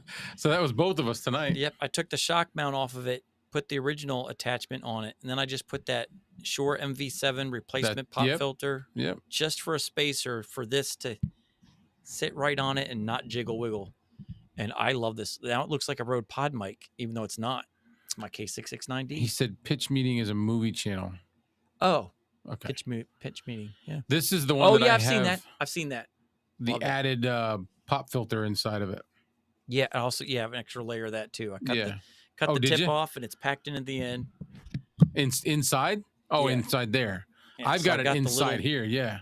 Yep. I cut off the tip of the MV7, and I put it in there for a little extra. And then I put the bottom half on here, so it sits on there nice and tight and doesn't jiggle wiggle. Snug and now I can have colors on my K669D because they don't make pop filters for this thing. I have never seen anybody say this. Outsider Jess, I don't really like the 669D. Whoa. Well, I've just equal opportunity channel. Yeah, yeah. Hey, I just never seen that one. everybody likes a different flavor. I love the K669D. Love it. Love it. It couldn't picks up decide room what I noise wanted. more than most, but I don't have a lot of room noise. And here I got treatment everywhere, so it's perfect for me. For me, it's just the clarity. It's very clear, Affordable, durable, cheap. Yeah, cheap. cheap work. I don't have no expensive mics. You could buy a mic for less than what I paid at Chili's. I want to try one of those that the Lewitt LCT 240. Yeah. It sounds good. I love it. I can't. That's what I think I'm going to do. That one next. I've had it the longest. And then my Ethos review after that. Been waiting forever. Colors on a K669D could be interesting. Spoiler alert. I did like your purple and white one. I thought about you painted it all white first. I like that all white color. He did. I think he did that for a canvas. Yeah. Yeah. Look at Know Your Joe. Wow, that is a statement. What? Yeah, don't like a K669. Yeah. Hey, there's something for everybody. There's like Aiden from Dark Corners loves the SM58. Absolutely loves it. Or no, I'm sorry. Yeah, he does love it. He loves the Rode Pod Mic USB 100. He says like almost perfect microphone for the price and everything you need it for, USB, all that other stuff. Bark from Obscure Mics, he's not so high on it. Yeah, him and Bronson don't like it. Yeah, and the SM58 for me, it does everything well. Or not the 58. I've used it forever. Or Pod mic. SM58. I use that all the time for our live at the church and mixing and all other stuff and speaking. Does everything well. I don't love it. I think it's like peanut butter and jelly. Like it's a great meal, but it's not. There's nothing special about it other than the fact that it can just do everything. Mm-hmm. I like the SM57 more than the SM58. So there's just some people love a mic more than others. Yeah. They're really high on it. Some aren't. That's why there's so many different mics, Yep. because there's so many different voices and so many different sets of ears. Yes. Pod mic USB is a tank. Yeah, it is. It is huge. I don't know where I put it. It's in here somewhere. Oh, I took it to my studio at my other office for my conference call today. That's okay. All right. Wrapping this up. Pod mic tank, respectable. James Coffee. Did you just jump in, James? Hey, James. He jumped in earlier in the comments, but his comment made it look like he had been watching, so I'm not sure. You know the difference between the SM58 and SM57. I will expand if you like. The SM57 is more for instruments, but it is a spoken word beast. I mean, that's what the White House uses. When the president speaks, those are SM57s right here. Put the right pop filter on it, knocks out the plosives, which is the problem with it. But it is honestly, what's his name? Julian Krause is a YouTuber who's basically like the Yoda of audio interfaces. And he gets into the frequencies and everything. Like he breaks it down big time. And he's basically, he did a video review where like out of the box, this is the closest thing you will get to an SM7B without having an SM7B. They're so similar. They're not exact, but they're so similar that it takes the least amount of effort to get this to sound like a Shure SM7B. It's $99. Shure SM7B is $400. And this thing is made, it's a beast. And I use this all the time. I love it. Love it. So yeah, the SM58 is more for vocals, singing vocals, things like that. You can use it for spoken word, but it's primarily used more as a singing mic. This is more for like drums and instruments, and put a pop filter on it, and it's spoken word. And like I said, the White House, that's their mic that they use for all presidents. So if you wanted to expand on that, I know we're getting ready to go. Yeah. But what they love about it is if you buy this microphone for $99, the resale value is higher than any other mic. You could turn around and sell it for $90 as a used mic. What's the 57 or the 58? Both. Yeah. So you could buy where, you buy these other microphones, you can't sell them. Like if I try to sell my K669D, people would rather just buy a new one than a used one. I've been contemplating getting a 58 just to get one, just to have one. Yep. Learn this from Shure. The same mic with the exception of the grill, otherwise identical. I think, the capsules are same, but just the Shure is good at using the body to create resonance within it to create the tone. So it's the housing and all like the pop filter and the body and stuff like that. So the body is slightly different too.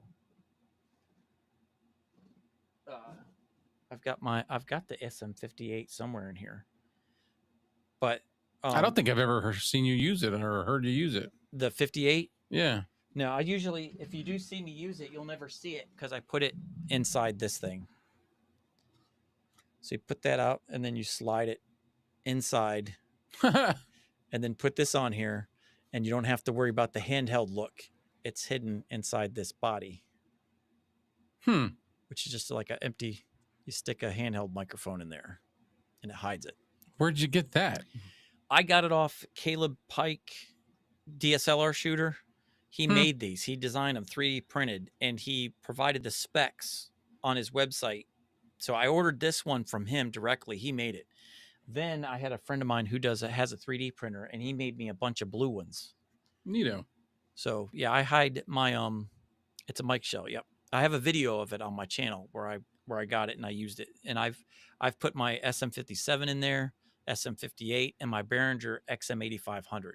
So if you're trying to do a multiple person podcast and you've got different handheld microphones, you can put them all in here and it all looks the same, which is what I did. I had a 58, a 57, and a Behringer XM8500. I'm like, and they all fit in there. I could put them all in here. There's different one. There's one size for the SM58 and one for the Behringer XM because they're different size specs. But I got one for each. So now it's like, okay, I can do a podcast and use those 3 mics, but they'll look identical on a screen. That's the only reason I did it. It's like $50 for these. And then the shock mount was $30. So you're not saving money. If you're, you got to buy Behringer for $30. Yeah, I wouldn't do it. I would just 50 show for this. Yeah, I would just show the handheld. Yeah. Yep. And that's where I'm at now. I've gotten over it. When I first started, I'm like, I don't like the look of a handheld in my shot. But now I'm like, I'm over it. I love it. So I just, like I said, I'm considering doing it just because it's a handheld. Yeah. I'm not gonna handhold it. Yep. I might do it for some playing around. Yeah. But I think it would just be neat to be able to bounce back and forth. Yeah. Chris is saying that's how he found me. The phony SM7B case is how I found you. Yeah, I had some fun with that one because there were some people who are. They were so against people using it. I'm like, okay, now I'm making a video. Don't tell me I can't use this. Again, don't tell me what to do. use stuff not as intended. So I was like, I'm gonna make this video, and I'm just gonna. It got like it's not this blah blah blah. I'm like, Yeah. yes, no, yes. I was arguing with his video. Anyways. Long story short, it's a fun video. I had fun with it. Do you know what the windscreen is that's on the 57? This one, it's the AWS2 or A2WS. I can't remember. I always get the letters jumbled. Let me look real quick and I'll tell you. I know I'm falling asleep. Yeah. I'm going to surprise my mouth here because I'm tired. A2WS. The Shure A2WS. That's what I have on here. And that's by Shure. It's made for it, and it does an amazing job. Amazing job. In fact, here, let me plug it in. I got my Vocaster here. We'll end on this note. Yeah, I want to hear it.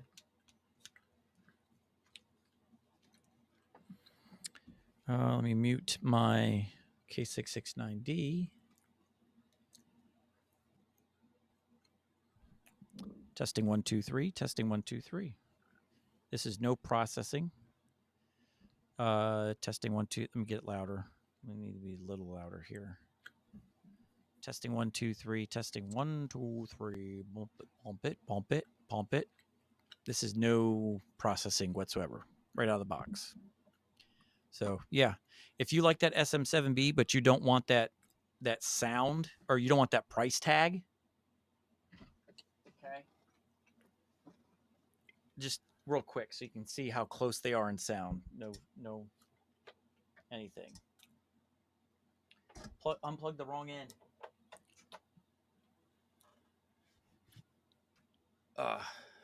We'll end on this note here. But yeah, I love this microphone. I love it. This is my traveling pretty mic. Good. This is my traveling mic. When I go on the road, I travel with it because I know it's the most durable mic I'll have. Yep. And then I pair it with the MVX2 audio interface. I'm getting ready to send that to my son. And basically your whole setup is this. Mm-hmm. It basically turns your XLR, the SM57 into a USB microphone because the XLR end's plugged into that. Then your USB-C cable's out that side straight to your laptop. I'm getting ready to send that one to my son so he'll have some sort of interface for his XLR mic. Yeah. Even though it just turns it into a USB, but at least he'll have a companion app so he can do a little EQing on his mic. All right. Testing 1 2 3. All right. And they're switching over to the Shure SM57 with no processing. And this is the Shure SM57. Or SM7B. SM7B. Thank you. It's late. We're getting late. All right. Let me bump up this because it's a gain hungry mic. All right. So this is the Shure SM7B at $400. And this is the SM57 at $99.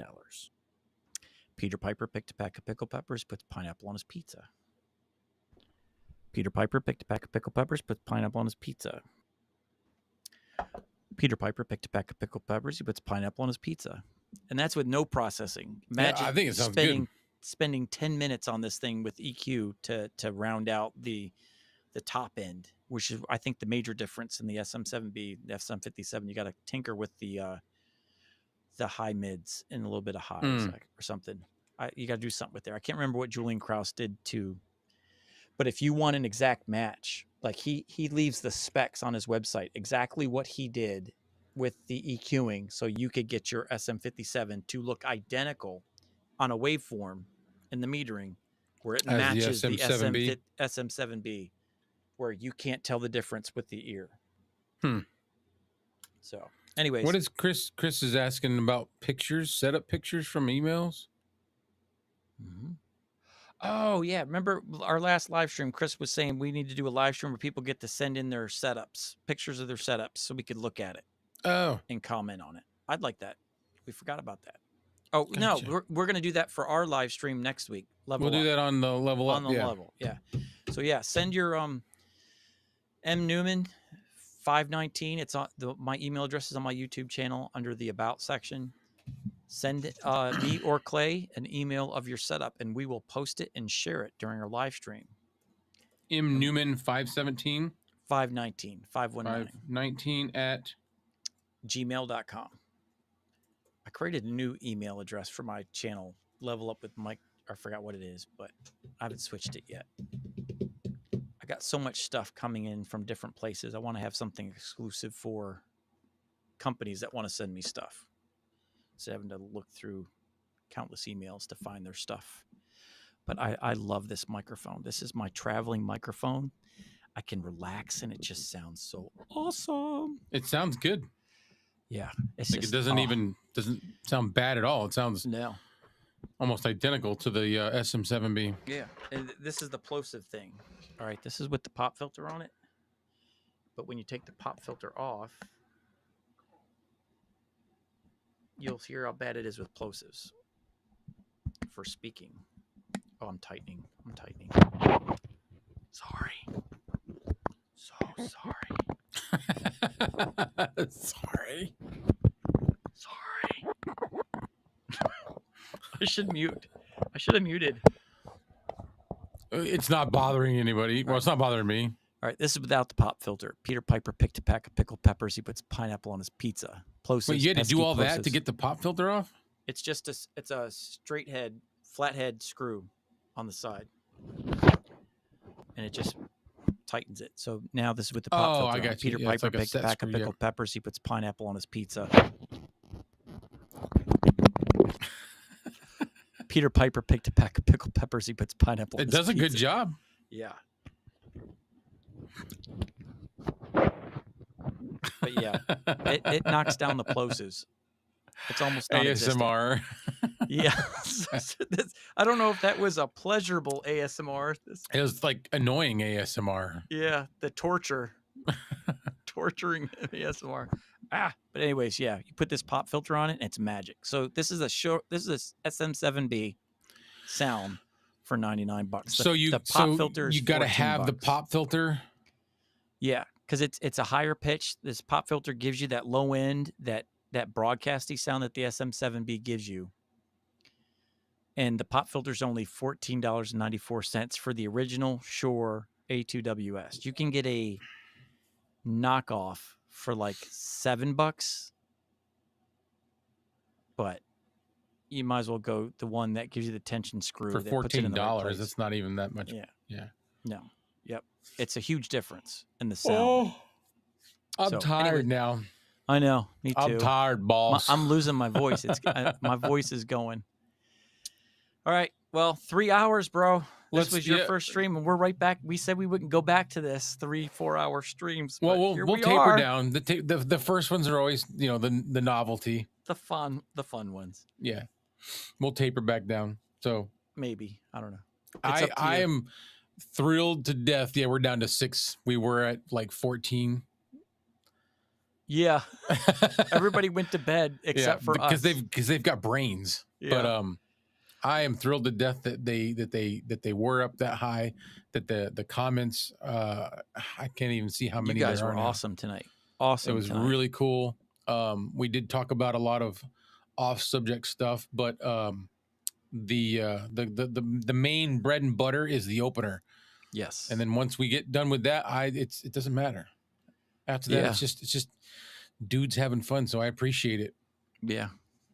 No, your Joe went by quick. Yes, it did. Yeah, 3 hours went really fast. I'm just happy. I just realized right before we went live, my wife's like, "You do realize you don't have to meet Wayne for breakfast or coffee in the morning, right?" I'm like, oh. Yeah, but you know what, man? He's on vacation, so I don't have to meet anybody early in the morning. I could stay up late, and if somebody said, let's have breakfast, I'll get up early. Yeah, I still do. Going out for breakfast is like my favorite thing. Coffee, yes. Grab a bite to eat or something. Yep. Chris, tell the granddaughters I said hi. Yep. And yeah. Hello. Yep. We're gonna say goodnight, guys. So yeah, it's only 9:30 over there. I'm good for another 2 hours. Yeah. Your 2 hours from now is our 2 hours now. Yeah. Your 2 hours from now is 11:30. It is 11:30 here. Yeah. 11:30 a.m. Oh, where is he? Oh, I think James is in the Philippines, isn't he? I don't know. He's a friend of Dave's, I believe. Cool. And he made it. Cool. Did you see his video he just posted? I know we're leaving. Dave's? Yeah, he did a Mhm. video on the K688, Y- how to get it to Yep. sound clear. Yep. And it's a great video for you to learn how to EQ. Yeah. And he was even showing like there's frequencies that you don't need above 20,000, cut that out. I Below use 60, that. cut it out. And that was exactly what was wrong with the Joby. Everything Yep. he was saying to cut out is exactly where like they don't I even. use that in my OBS. I use that EQ, that Tokyo Dawn. I've never used it. I I use that. always use the equalizer in the DaVinci Resolve, where you can cut and adjust right there in DaVinci Resolve. So I use that. Good night, Joe. Know your Joe. Yep. Good night. Good night. And good night. Good night. Good night, everyone. Good morning, James. Yeah. Good morning, James. Have good lunch. Have a nice day. I'm gonna go have my midnight snack here. I am too. I'm gonna have an orange because I'm up too late. Yep. But anyway, we're gonna close this up because I'm starting to get loopy. Yeah. I've been there for an hour. So next week, or not next week, but 2 weeks from now, we're doing level up, right? Yep. And I just wanted to say this too. I'm starting to get like pockets in my day where I have nothing to do. So I might start for you guys doing I'm trying to think about whether to just be members only, but just popping in Brandon, like, Tom Buck does it where hey, I got an hour here. It's 11 o'clock. I'm going to go live and just talk. So there's going to be some unscheduled lives where you're just going to see me solo because, Clay will be working or working on something, but I'll just pop in. If I got an hour, I'm going to start jumping in just to hang out with you guys. So sometimes I might have a little bit of notice. Not if Clay's available, he can always jump in where he's at. But you're going to see a little more live from me where I'm not trying to schedule it. I'm just taking advantage of pockets in my schedule. Now that I'm saying no, you can do it. Yep. Now that I'm knowing my nose, I'm just going to start doing some more random live streams, like, around lunchtime around here. So Chris, it may be 8 o'clock in the morning, 11 o'clock here. It might be 8 in the morning for you over there. But yeah, you're going to see a few more lives from me where I might just jump in for an hour and talk about something random. All righty. All right. It'll be 8 p.m. for James. I'm at 8 in the morning, but 8 p.m. for him. So just so everybody knows, we've got 2 weeks from now, we'll be doing level up. Yep. And then another 2 weeks after that, back on this. So we're basically we're going to alternate every 2 weeks with one channel, and then do it from there, because I think we were getting burnt. And not only that, every week, changing it up, gear focused broadcasting stuff on one podcast and the other one just life, like just sharing some stuff, getting it off. Like let's as I think it was Kevin or somebody said, just we're going to go out in our woodshed and we're just going to rage room. We're going to have a live stream rage room for all of us to just let it all out. So, all righty. All right, man. That being said, so it was fun. 2 weeks on the level, and you're probably going to see at least one live stream from me random between now and then, maybe 2. Power. Yeah. Power up. All righty. That being said, good night. Peace out. Good night. Talk to everybody next time. We'll see you later. You the man. I'll go ahead, Clay. I'll go ahead and hit it. Take it easy. Yeah, but Chris, let's put that real quick before we hit the. Whoop. Oh, you got it. All right. No, go ahead. What is it? Send your setup pics to Mike so we could share them in the live stream in 2 weeks. I'm excited. I want to know. This room may look cool to you guys, but when you turn the camera around, it is a FEMA disaster zone in here. FEMA. I got stuff everywhere. So FEMA. All right. Night, guys. Good night, everybody. We'll see you later. We don't. We're just gonna cut it, right? We can do our countdown closing screen, or we can we'll just say goodbye. Yeah. We'll have it next time. Next time. Yep. All right. All right. Peace out, guys. Night.